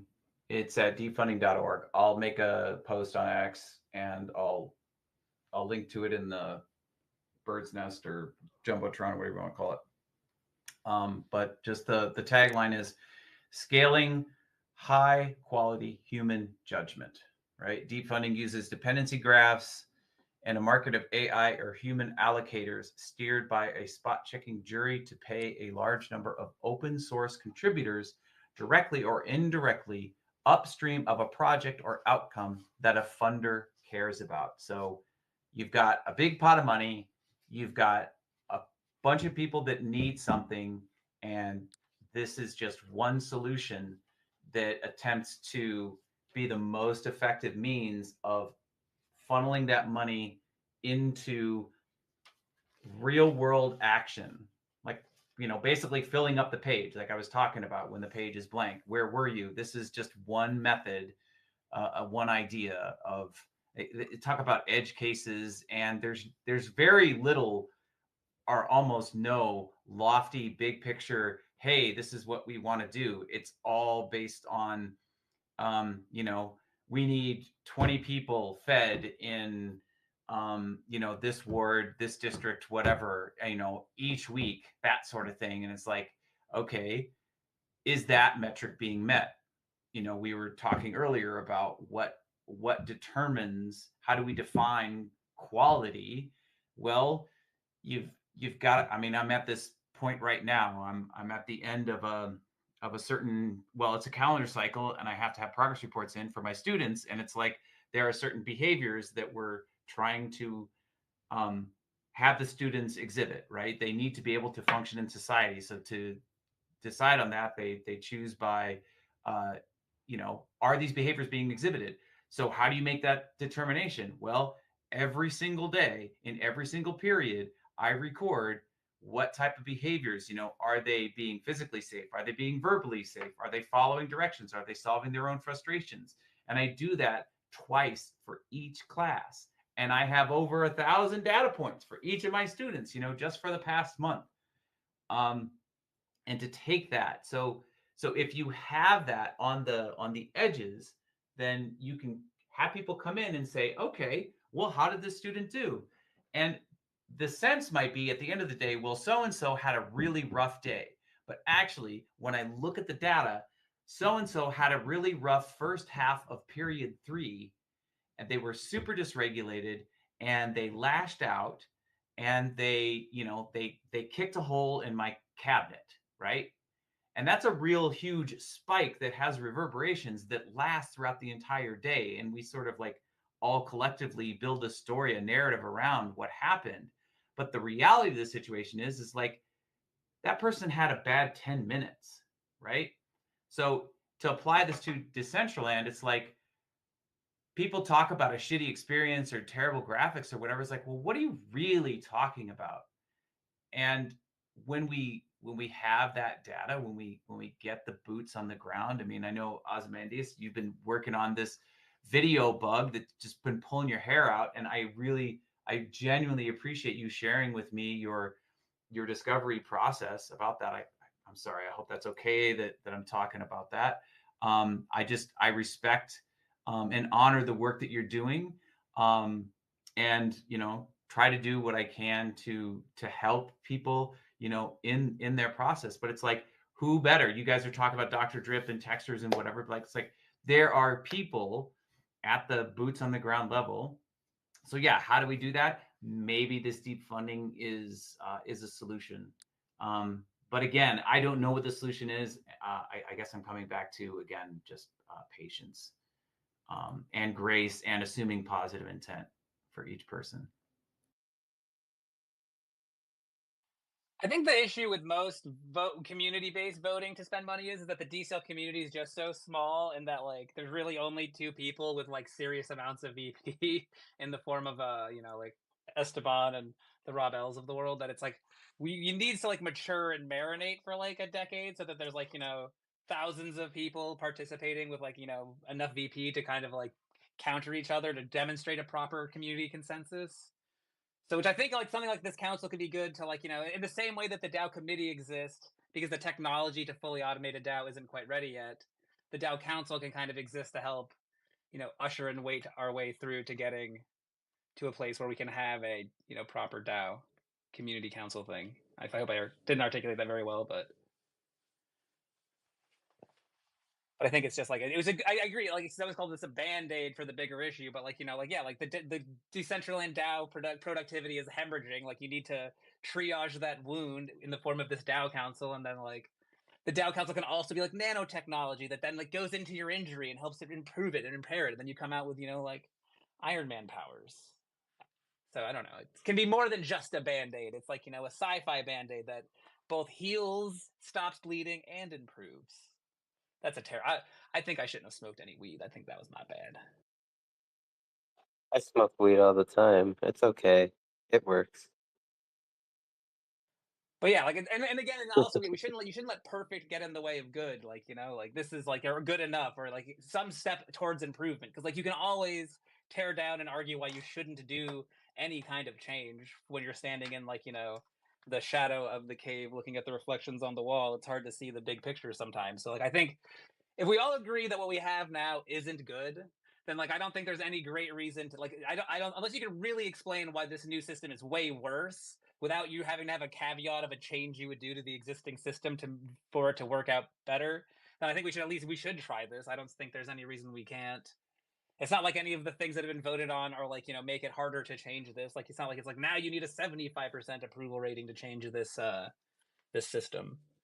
So I think it's still worth trying to participate with in good faith and at least try. But So what you're just proposing, Jared, I'm gonna reiterate what One Existence was talking about earlier.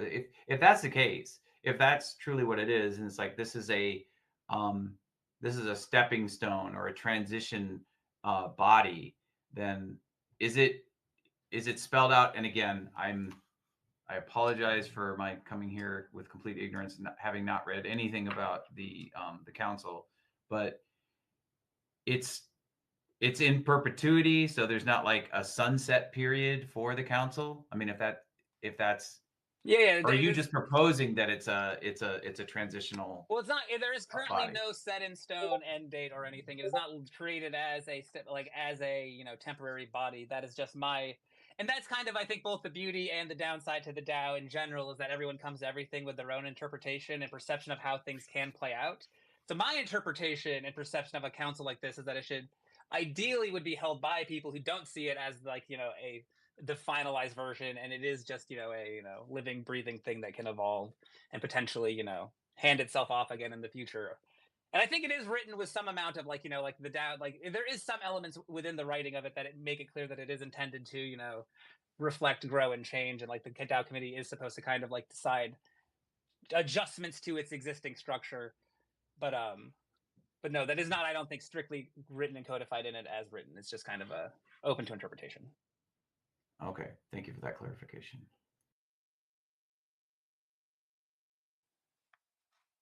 But that's the beauty and horror of a DAO, is that literally any past governance proposal can literally just be completely 180'd with new past governance proposal from a different whale. So it's kind of it's difficult to make anything that's truly set in stone in the existing, framework.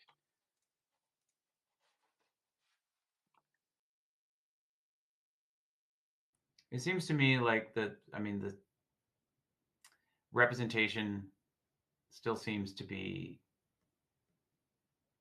one of the issues to get over, right? That in a business structure, it is the money that that has the most voice, right? When you're talking about a board, how many shares of the company, and if you've got 50% plus plus one, then whatever. I don't even understand how a leverage buyout works, but like at some point you really only need to have like 12% or 10% or something like that. But let's just go with 51%, right? Like the person who's got the 51%, they're the ones that it's the golden rule. The one with the gold makes the rules, right? So how do you have a truly representative governing entity that does not get steamrolled by the wishes of the few? I'll bring up Ozymandias again. He had a space last week where he was talking about reallocating VP and being able to do that anonymously. I know that's one one method in consideration. One thing that I've presented in the past is, and this constantly gets poo-pooed, but having some proof of humanity, where you can, with a decentralized ID, so you don't have to give up your personal information, but you can yet prove through zero knowledge proofs that you are in fact a unique individual human, right? So to guard against Sybil attacks and sock puppets and all that nefarious bullshit that can go on in an anonymous an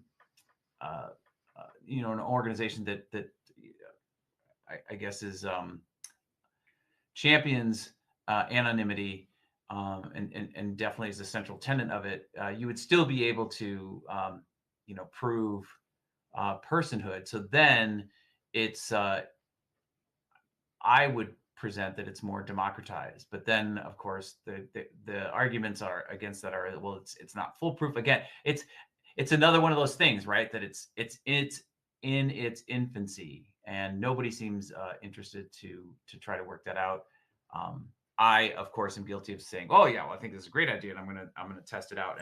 And yeah, my efforts have revealed bupkis, just because I lack the technical fortitude to be able to figure it out. I dedicated, I don't know how many hours trying to figure out how Snapshot works and to provide filters and whatever. But I'm still hopeful that there's a solution out there. But I think if we take a step back and solve the issue, what we're kind of talking around here about representation, first, and then deal with the funding has been paused this long. It's like, yeah, we could go forward, but I don't know, maybe figure that out first before trying to have some vote on something. I mean, I just ran for, what the fuck was it? It was a revocation committee, and with all the transition or whatever, it was suspended. But yeah, it's like I got buried in votes. So even if I did decide to vote or to run for a certain position, I yeah, would I even have a shot? Probably not.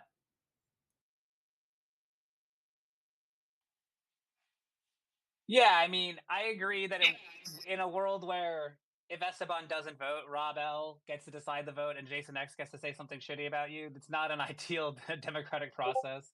And the fact that we literally are just like, well, I hope our magnanimous founder is kind and kind to us is a bit problematic, and it would be cool to fix that problem. And I agree with that. I think Sinful called that out in the forums, right as Gino posted at the first iteration. I definitely agree with you. But the same problem exists, that you would then still just need Esteban to dictate whatever that solution is.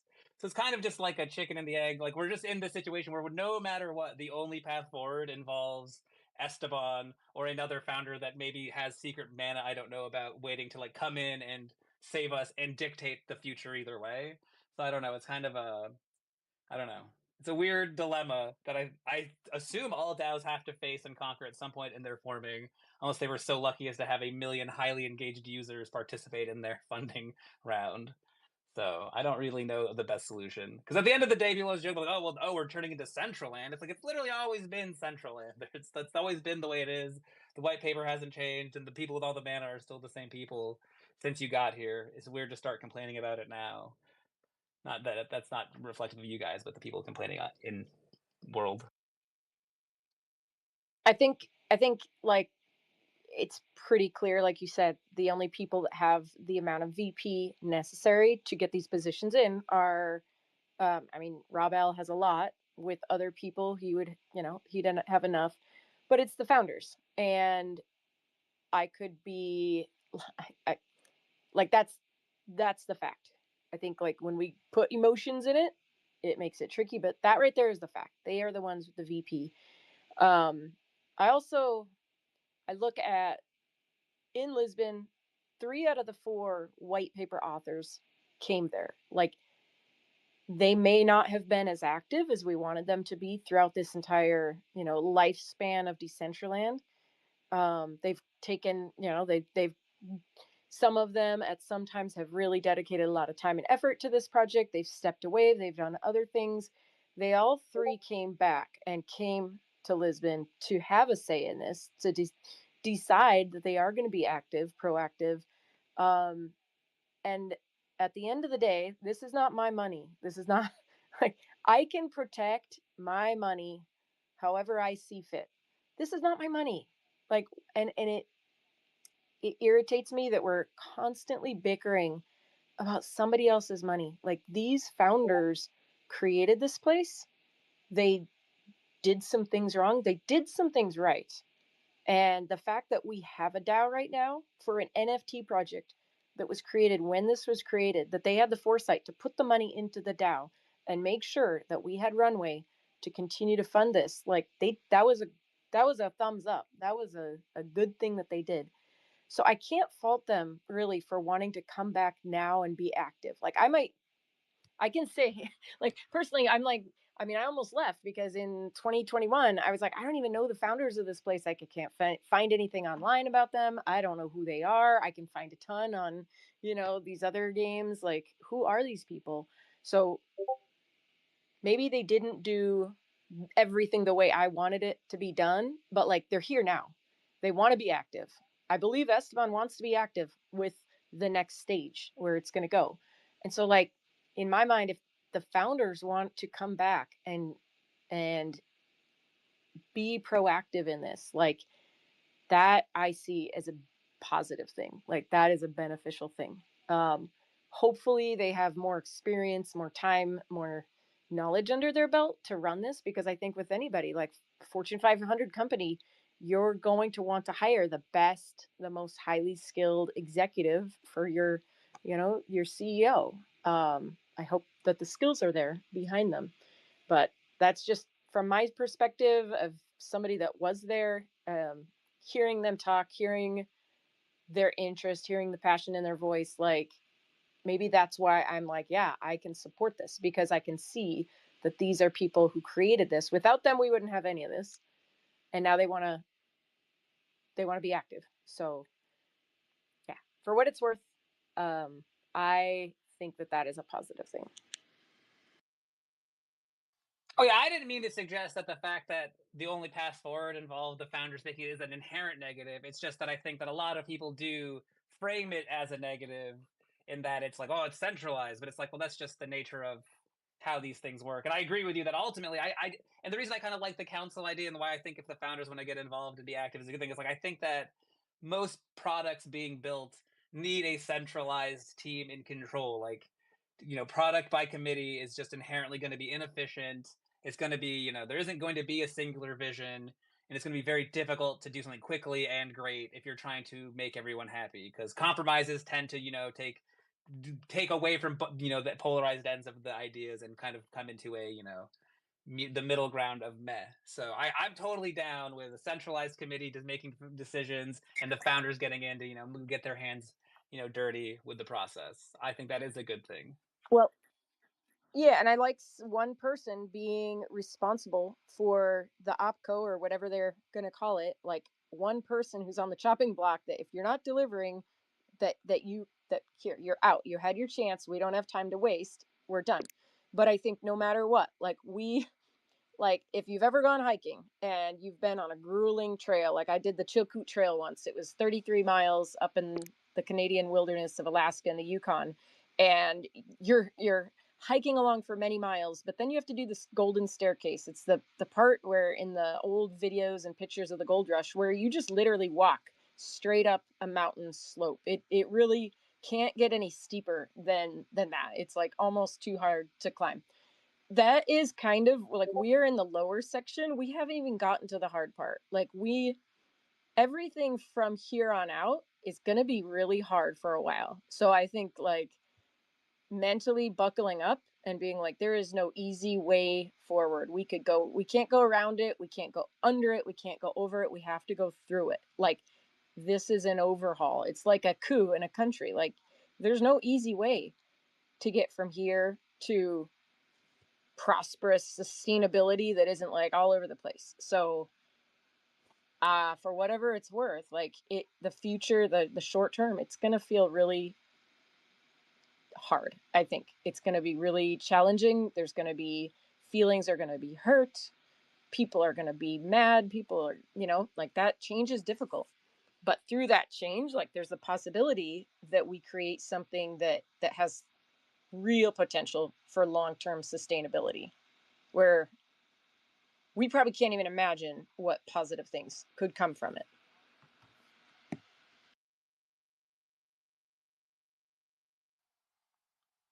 But we have to survive.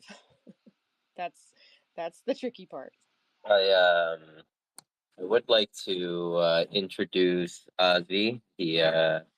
I he's up here.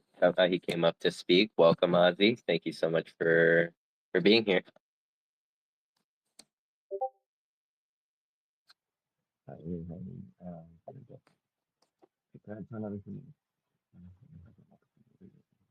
Like, we can't hear you too well, but did you have a? Ozzy, readjust your microphone. You're like you're in a cave. I'll be back in a few minutes. I will be back in a few minutes. Okay. Yep.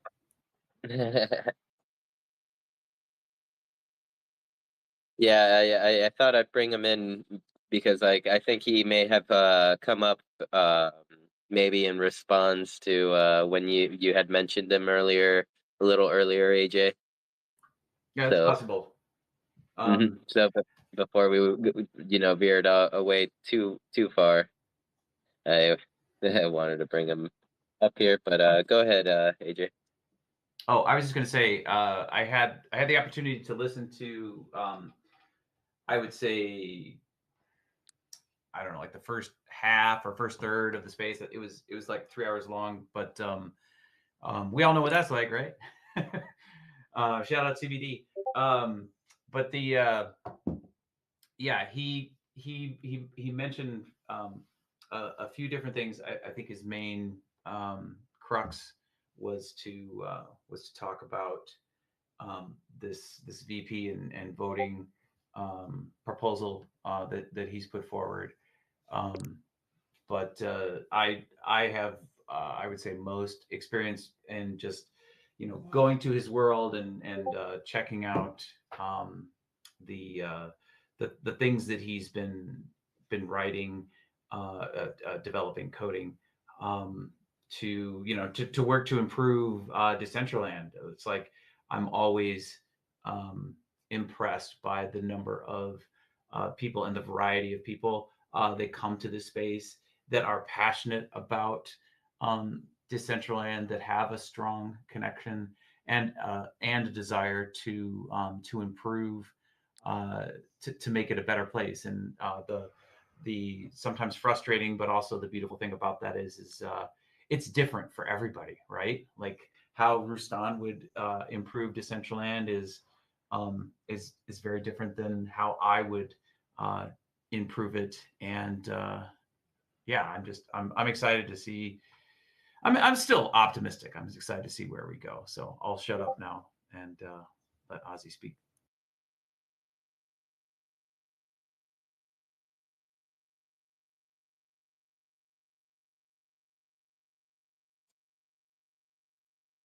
Take it away, Ozzy, if you're ready. If not, I can do a few shout outs.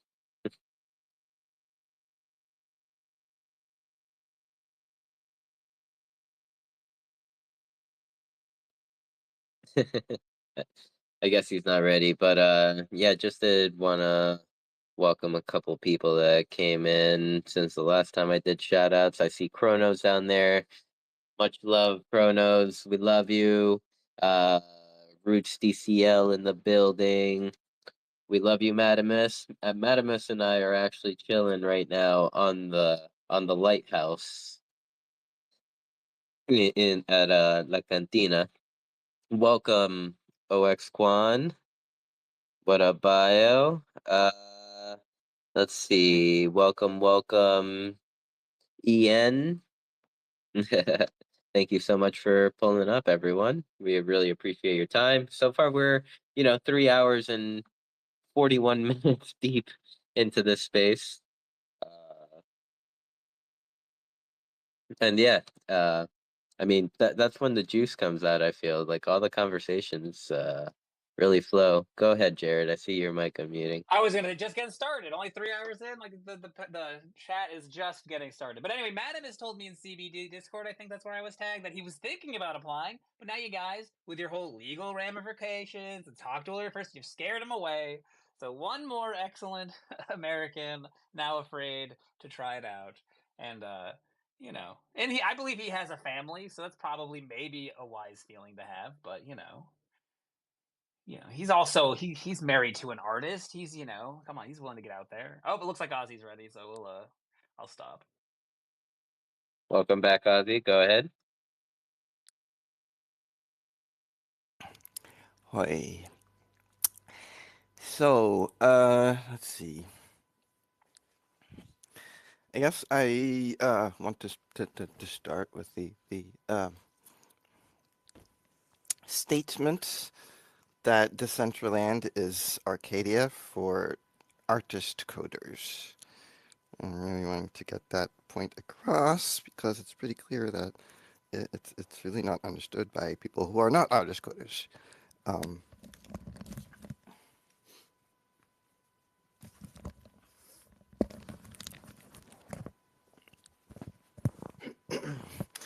I'm a professional software engineer. I have 10 years C++ experience diving into the bugs that others have caused, trying to figure out what the heck is going on. It's tedious, frustrating. You have to pay attention to a lot of details. The compiler is telling you this and that and all that. You have to work for corporations most of the time. It's just not fun. I am also an artist coder. I can just code while in the zone and not have to worry about race conditions and memory leaks or whatever. Just tell the computer what's supposed to do, and then it just does it. And then something goes wrong, just quick debugging and figure out what's going on. It's gives the possibility to do rapid prototyping, and with Decentraland, you can just see right away what are you doing. Like you're partway in the process, and you see right away what's going on and all that. Um, it's Arcadia for artist coders. I just don't know how else to put it. It is really astonishing to me that anybody is trying to figure out what kind of incentive to find to get people to try to create content in Decentraland. It's just, as it is, it's just fun. Just fun as it is. I don't know. And I found I was directed to a blog post from Decentraland from 2020. Oh man, you're the creator. I'm not so good with numbers. I'm really, really good with algorithms, but numbers and precise information just doesn't. It's human stuff. I don't know. But yeah, it was the year of the creator, and one of the things in that article was how it was talking about these plots of land are basically promise of income. You can build on it, and then you can do stuff that should generate income. And there's a few other things in there, and apparently there's been a bit of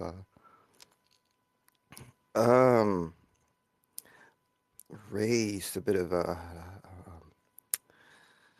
a fad maybe to actually petition the Treasury to have to fund a project for creating grand content for Decentraland, live performances, this and that, and the focus of how to actually get the income from that, as like any um, um, um, um, endeavor, any business endeavor in the real world could try to do is just was not really focused on at all. And this is the main promise: you buy land, you can build stuff on it, you can get income from it. Most uh, most of the time, it seems that people decided to buy it and wait for the price to go up and then just resell it, which is yeah, not the idea. So I um,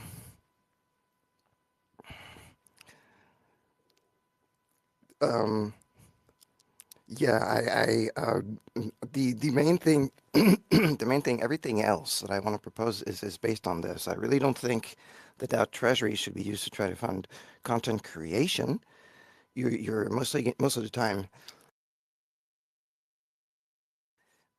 getting professional interest that actually not that interested in Decentraland itself.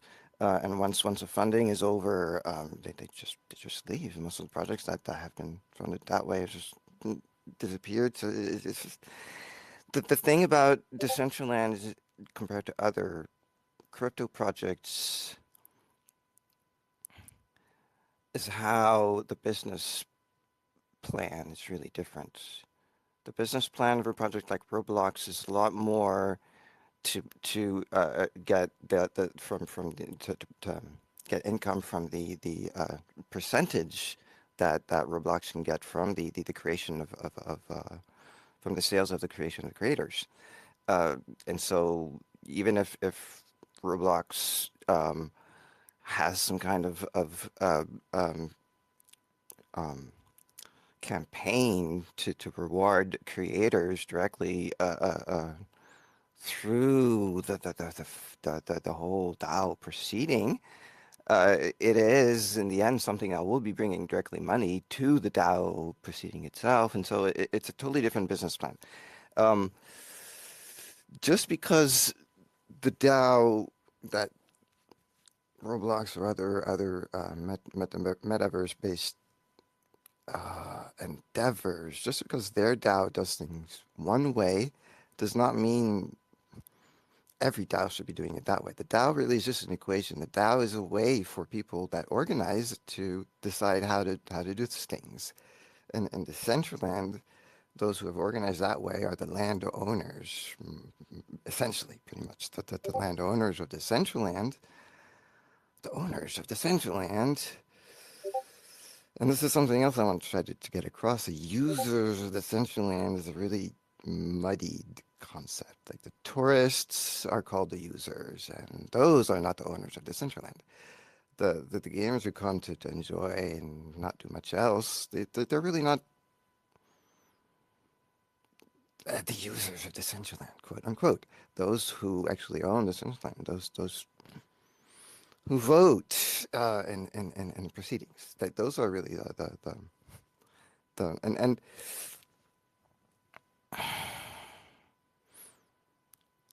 the let's see, the idealism of democracy really is kind of misplaced. Democracy has been found to not really be the best form of government around. It works well with how it's hard to do anything else than just one vote for one person. But overall, I've heard someplace how it's described as being two wolves and a sheep voting on who to have for dinner. So who to have for dinner. So it's not really necessarily the best form of government around. The fact that Decentraland's governance is VP based, it's based on how much skin is in the game. It's a totally different dynamic, and it might actually be better. The idea of wanting democracy at all costs is just not necessarily the best way. The idea of wanting community consensus behind the initiatives is not necessarily the best way because the community might not necessarily know or have the expertise to know what are the best choices, and what might feel like the best choice might not actually be the best choice, and the qualified few who normally govern a country are better aware of the hard choices to make and everything. Um, and if they have skin in the game, normally they'll have incentives to make the right decisions for the whole of the project itself, and it's a bit difficult to try to compare the Decentraland to a company and to try to say, hey, it's the community who should decide. It's just, it's already there. It's a contradiction in terms. I don't think Decentraland should be compared to a company. It should be compared to a country because it could gain a lot of income from tourism. Tourism is a proven industry, and Decentraland is a metaverse. It's a place which people can visit. There's land people can build on it and have stores and playgrounds and live performances and stuff. And then it's just like a country. And then try to get income from your building, from your construction in Decentraland. And this is just really the only incentive Is that Grand Theft should be Auto a put forth. country? Sorry, say again? Is Grand Theft Auto a country? Because like that's the same. Like every video game operates under they have users come in and check out the sites and pay money. If there is economy, then it can. It's like almost the one-to-one country. Yeah. Um, if there's economy independent from any other economy, it can pretty much be considered a country. So Roblox is The a thing country. about Grand Theft Auto is it's more of a business than a country. It's like a lot more the what's tangible about it is a lot more the business principles. While with Decentraland, the business principles are like it's just really not what you should what should be what should be. I mean, it's just not what the original crypto project is all about. It's not Is about it being a Facebook a business. country? It has an enclosed economy within the marketplace. I missed the beginning. Sorry. Is Facebook a country? It's an autonomous Facebook. organization with its own enclosed economies. Well, like once again, if the business principle, if the business logistics of the entity are tangible, more tangible than other things, then it's a business. In the case of Decentraland, what's more tangible is more the crypto project. There's not a business that's tangible. What's tangible is the fact that there's virtual land. It's a metaverse. It's virtual land people can actually purchase and have purchased with the promise of getting income, getting economic return from stuff that you build on that land. So it's really like a country in a sense, and trying to capitalize on that principle, I think, is a much better idea than trying to turn Decentraland into something that's kind of similar to Roblox, where you fund content creation directly and then try to hope that they'll bring a return for Decentraland, when there's really I mean, no thought about how that's going to happen. How like for Roblox, it brings money for Roblox because indeed they make a percentage, a hefty percentage off the sales of creators, but it's not at all the case in Decentraland. The business model is just totally different. It's just not something that if you put it all in, if you run the equation to the end, it just doesn't work. Um, yeah. So I went on along a lot more than I intended to. I wanted to touch upon the VP reallocation that was mentioned. What I mean is actually redelegation, and I'm realizing I may not be using the right words because it can be confused indeed with the reallocation. The whole point is that VP is decisional power. If you delegate it to someone, it's because you trust that person more with those decisions than you do. And then people are talking about hopefully the members of the council will be like, I will want to be replaced by someone who's more qualified than me. But ultimately, this is really what you should do with VP delegation. You delegate it to someone who you think is more qualified than you and making the right decisions. And there you go. Now, if this person ends up themselves thinking there's someone else that's yet more qualified than them, why should they be stuck with the VP that's been delegated to them? This is really the key thing I think has been problematic with the implementation of VP. And instead of scrapping it and trying to do with the council, this is I think something that should be tried first. It's a lot easier to back out, a lot easier to undo. We say, well, you can always undo the council in 3 months if whatever, but it's yeah. Well, then you should go to Snapshot and get them to implement this feature because Snapshot is Yeah, who their the governance thing will about follow. it is that there's this benevolent dictators that have started the project in the first place and put a lot of money in it, and who don't really want to see that money just like disappear, and that's understandable. And so I they think still you're have a lot of I think you're assigning VP and so motivations with any of. There's no evidence for you to assign any nefarious evidence about their feelings about the no treasury. nefarious at all. On the contrary, it's like the project wanting to succeed. But the thing about it is that the way of keeping the control may not be exactly in equilibrium with the project itself. If the project is meant let a community self-govern with the use of VP, then a founder of the project maybe shouldn't actually be using VP to control the project. Like some overall overarching rule or order. I don't know exactly how to word it, but some overarching control which founders could keep in order to make decisions that would just overrule any kind of VP decision. I think would be a much healthier way of keeping control of the project rather than doing it with VP that can suddenly swing a vote and nobody can really be sure there's of the equilibrium in that state. So Um, yeah, you're not you were you in the you're fairly new to D, so you've been here for like a year. But were you here pre DAO freezing of the grants program? Just because like I feel like you're not no, but I did fully study all of this. I intimate did with study. Esteban's very genuine attempts to not have any participation in the DAO whatsoever. Because, like, I think that, Yeah, like, if you follow the history of the I did. I DAO, did.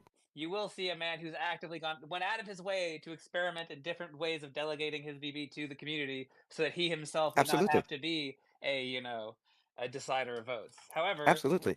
I think anyone paying attention would agree that all iterations of that didn't necessarily work out for one reason or another, primarily being Right, that and voter I can actually fatigue. comment on that. And like one of the ways that was tried was to disseminate that VP across the community to try to get more fairness across the decisions that are made.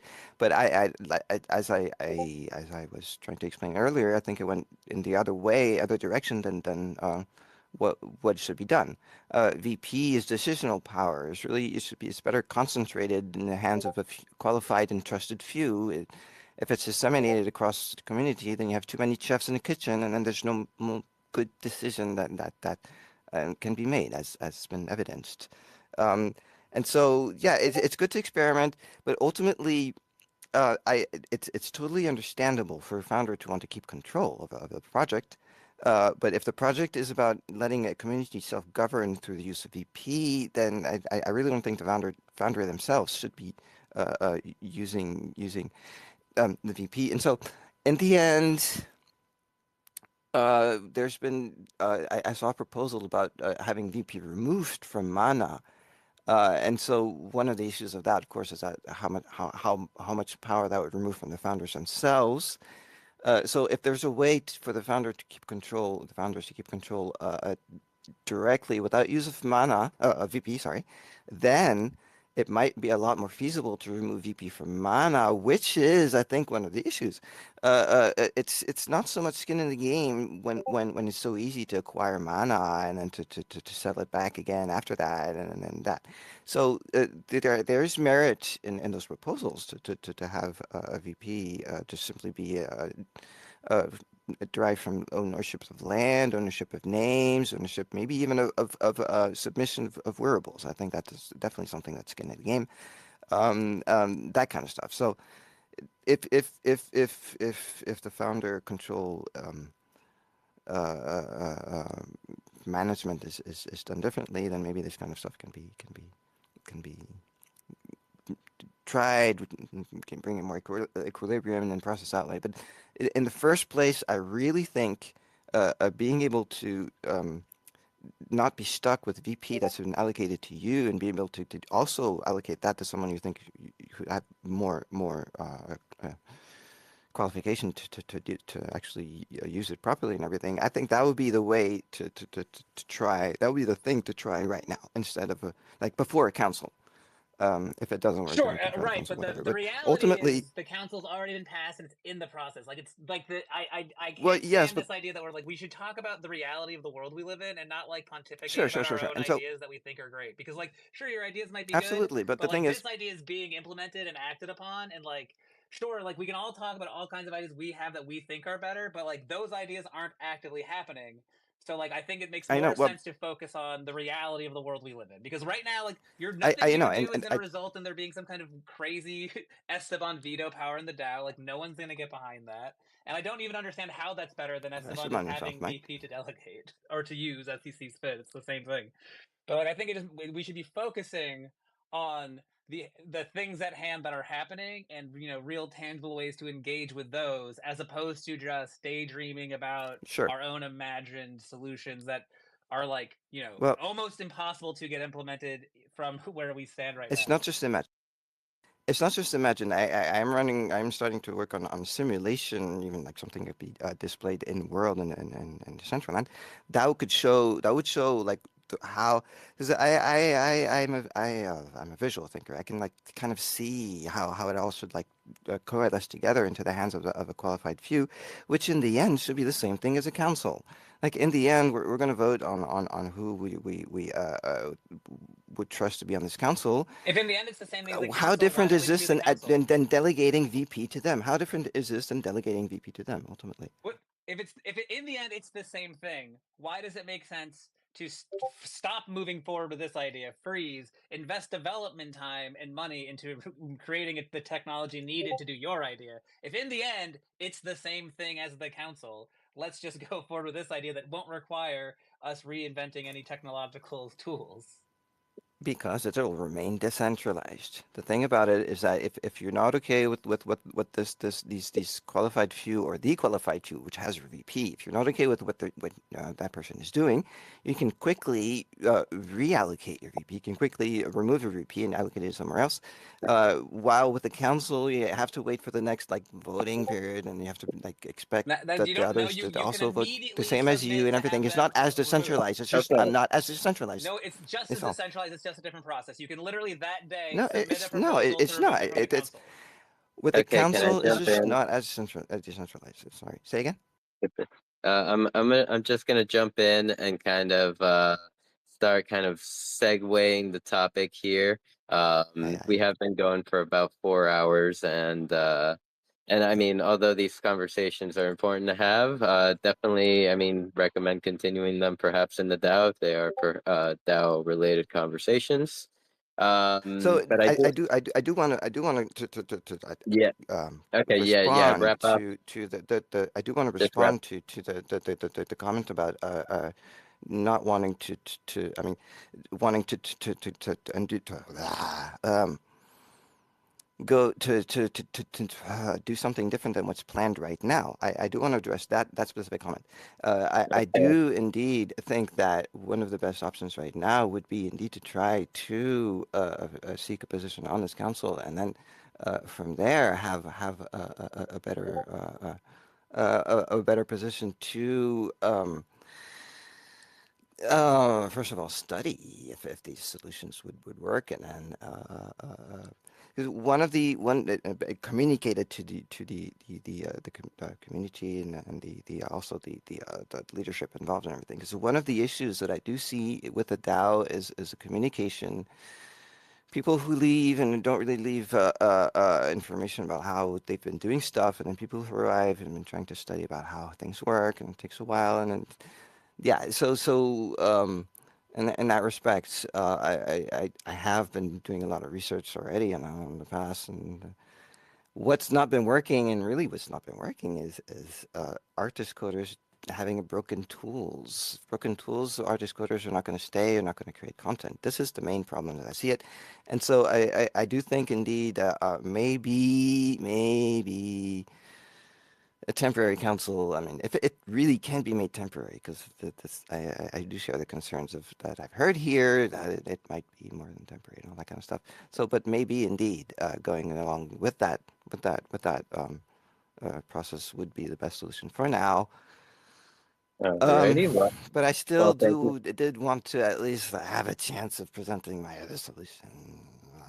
So Well, there you go. Jared, any final thoughts? Quick, brief thoughts on that topic, just to make it fair. No, I no, do want to pass I it got to no more Cronin. quick or brief thoughts. I just think that we should do a better job of focusing on the problems at hand as opposed to, thinking about what we would rather be doing because like we're halfway up the mountain. What we would have done at base camp is currently irrelevant. If you weren't there at base camp to discuss what we were putting in the pack, you don't get to be halfway up the mountain and bitching what's in the pack. So let's get this shit to the top of the mountain. Let's see what the view looks like from up there and then we can start over if it doesn't work. That Interesting is what I'm trying to perspective. do. That is what I am trying to do. Alrighty. Well, I do want to pass it to Kronos, because he's been very patiently waiting up here, and it's been a while since we've heard from Kronos. How have you been, my friend? How's it going, Sinful? No, everything's going fine. Everything's great.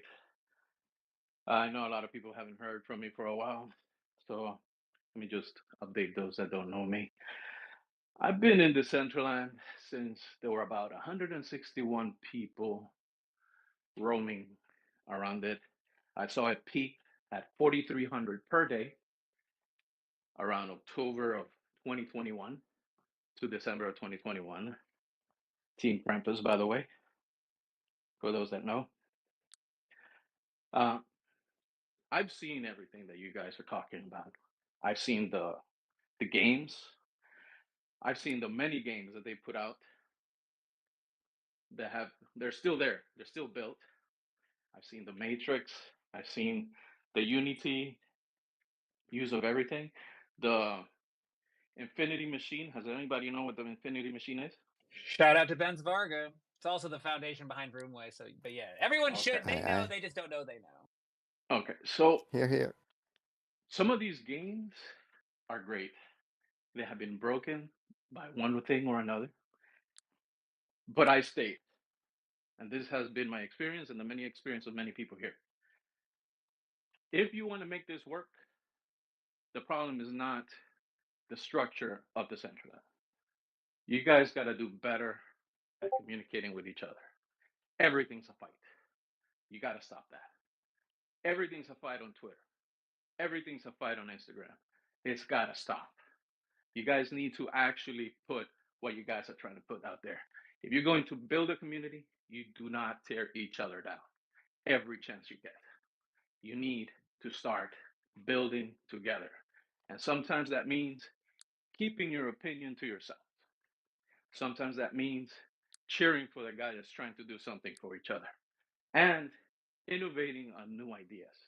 Because that is what's the problem. The Decentraland is stagnating. There's no new ideas coming in. Stopping them from coming in, stopping them from innovating has been one of the biggest issues that I've seen happening in the center. You need new blood. You need new ideas to build on. If you got to go someplace else to learn new things, to learn new skills, to get new ideas, do it and then come back. But you got to start building in the Decentraland and stop being destructive with each other.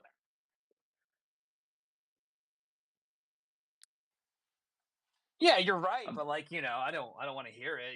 It's not a lot harder to be an improved person than it is to complain about other people. But We are building. wait, about but yeah, you make about three good weeks points. ago, you had Dana in here, and she made a comment.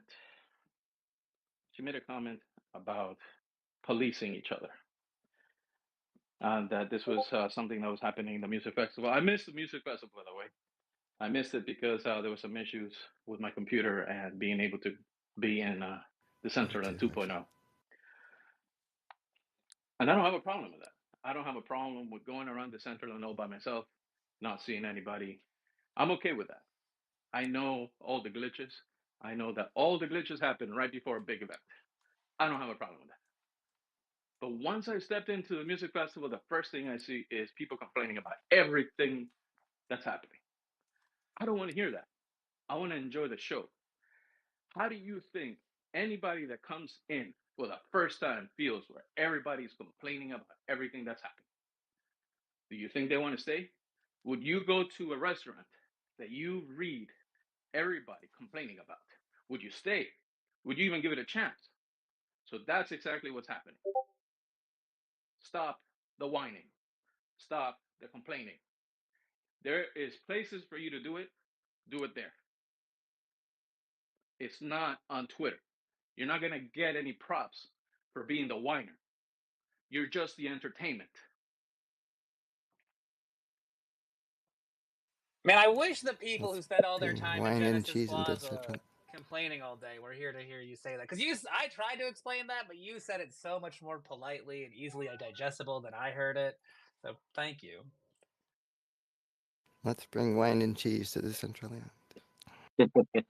And on that note, I mean, thank you, Kronos, for coming up. And I would like to wind down the space. We've been going for about 4 hours, and today is my sister's birthday. I think we're going out for dinner or something. But didn't want to just cut you off there. Like I will allow you pass the mic back to you and allow you to give any final thoughts or say any other things that you wanted to bring up. Well, I'm going to see if I finish this in a good note. I know that I came out a bit strong. So I'm going to say this. I love Decentraland. I love the concept of Decentraland. The open world concept is something that I've always looked forward to. It's something I was looking for since World of Warcraft. I love the ecosystem. I don't like the 8-bit graphics. That was a big turnoff for me, but that's something that's workable because everything else can be built up. Everything.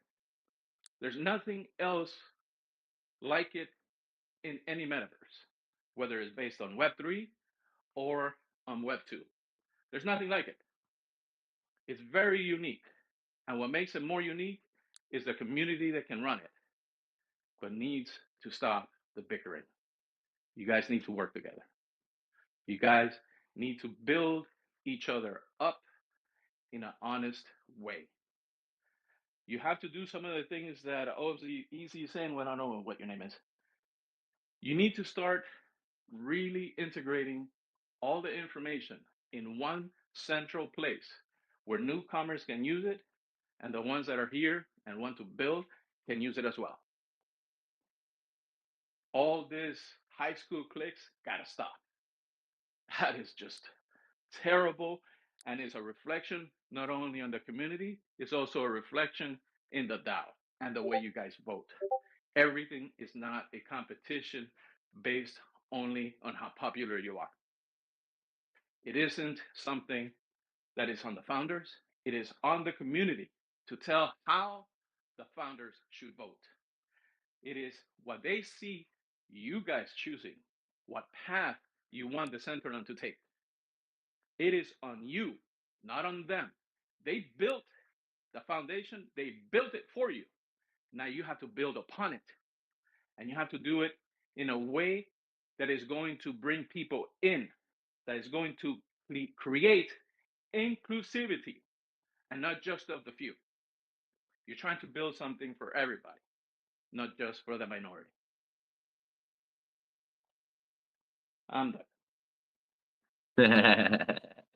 Love you, Kronos. Thank you so much for being here. Yeah, there's definitely been a lot of little unnecessary drama, and in all reality, it's definitely leaked into places where it shouldn't be. It's like it reminds me of oh my God, maybe this is like the worst way to put it, but Chris Rock after he got smacked by Will Smith and went on the special is like, yeah, I could have hit him back, but maybe I should have repeated it. but I was taught never to fight in front of white people, as in like kind of saying like never air out your your disputes out in public. And I want to also bring back like Chris Rock is a African American individual, so I was just paraphrasing or rephrasing. Um, and yeah, I mean, thank you, Kronos, for coming up. Okay, we got the final thoughts from Jared. We got the final thoughts from Ozzy. Let's get the final thoughts from my lovely co-host, Kanessa. Well, Twitter's been rough on me today, so I missed a lot of the conversations, but I got that last part. Thank you, Kronos. Appreciate that perspective a lot. And yeah, everybody be safe out there. Holidays coming up. Check in on your loved ones, especially the ones that smile the most. Take care of each other, and we'll see you next week. Thank you, Vanessa. And yeah, I mean, thank you everyone for popping in today, everyone that's listened and contributed to the conversation. I'm really happy you are all here. And yeah, I mean, that wraps up week 133 of our community building Decentraland Twitter spaces. As always, it's always a pleasure and an honor to be able to host these events with you guys and for you guys, and that everyone here actually pops in and contributes. It really does mean a lot. uh Want to remind everyone, let's let's shift to a more positive perspective on things, and really stop getting into uh personal matters with each other or whatever it may be. It's always okay to just walk away. If someone doesn't like you right now, maybe you can fix it later down the future. Don't burn any bridges today. Love you all. Oh, Beyond the NFT this Monday, 8 p.m. Eastern at Meta One Design headquarters. We will have Mr. Darius coming through. Or Mr. Darius coming through. He performed at the CBD Music and Arts Fest a couple weeks ago, and yeah, he's coming through Beyond the NFT. Should be a good time. Uh, and yeah, make sure to keep an eye out for that. Take care, everyone, and yeah, I'll play some music for anyone that is on Decentraland for a little bit. Take care. Bye.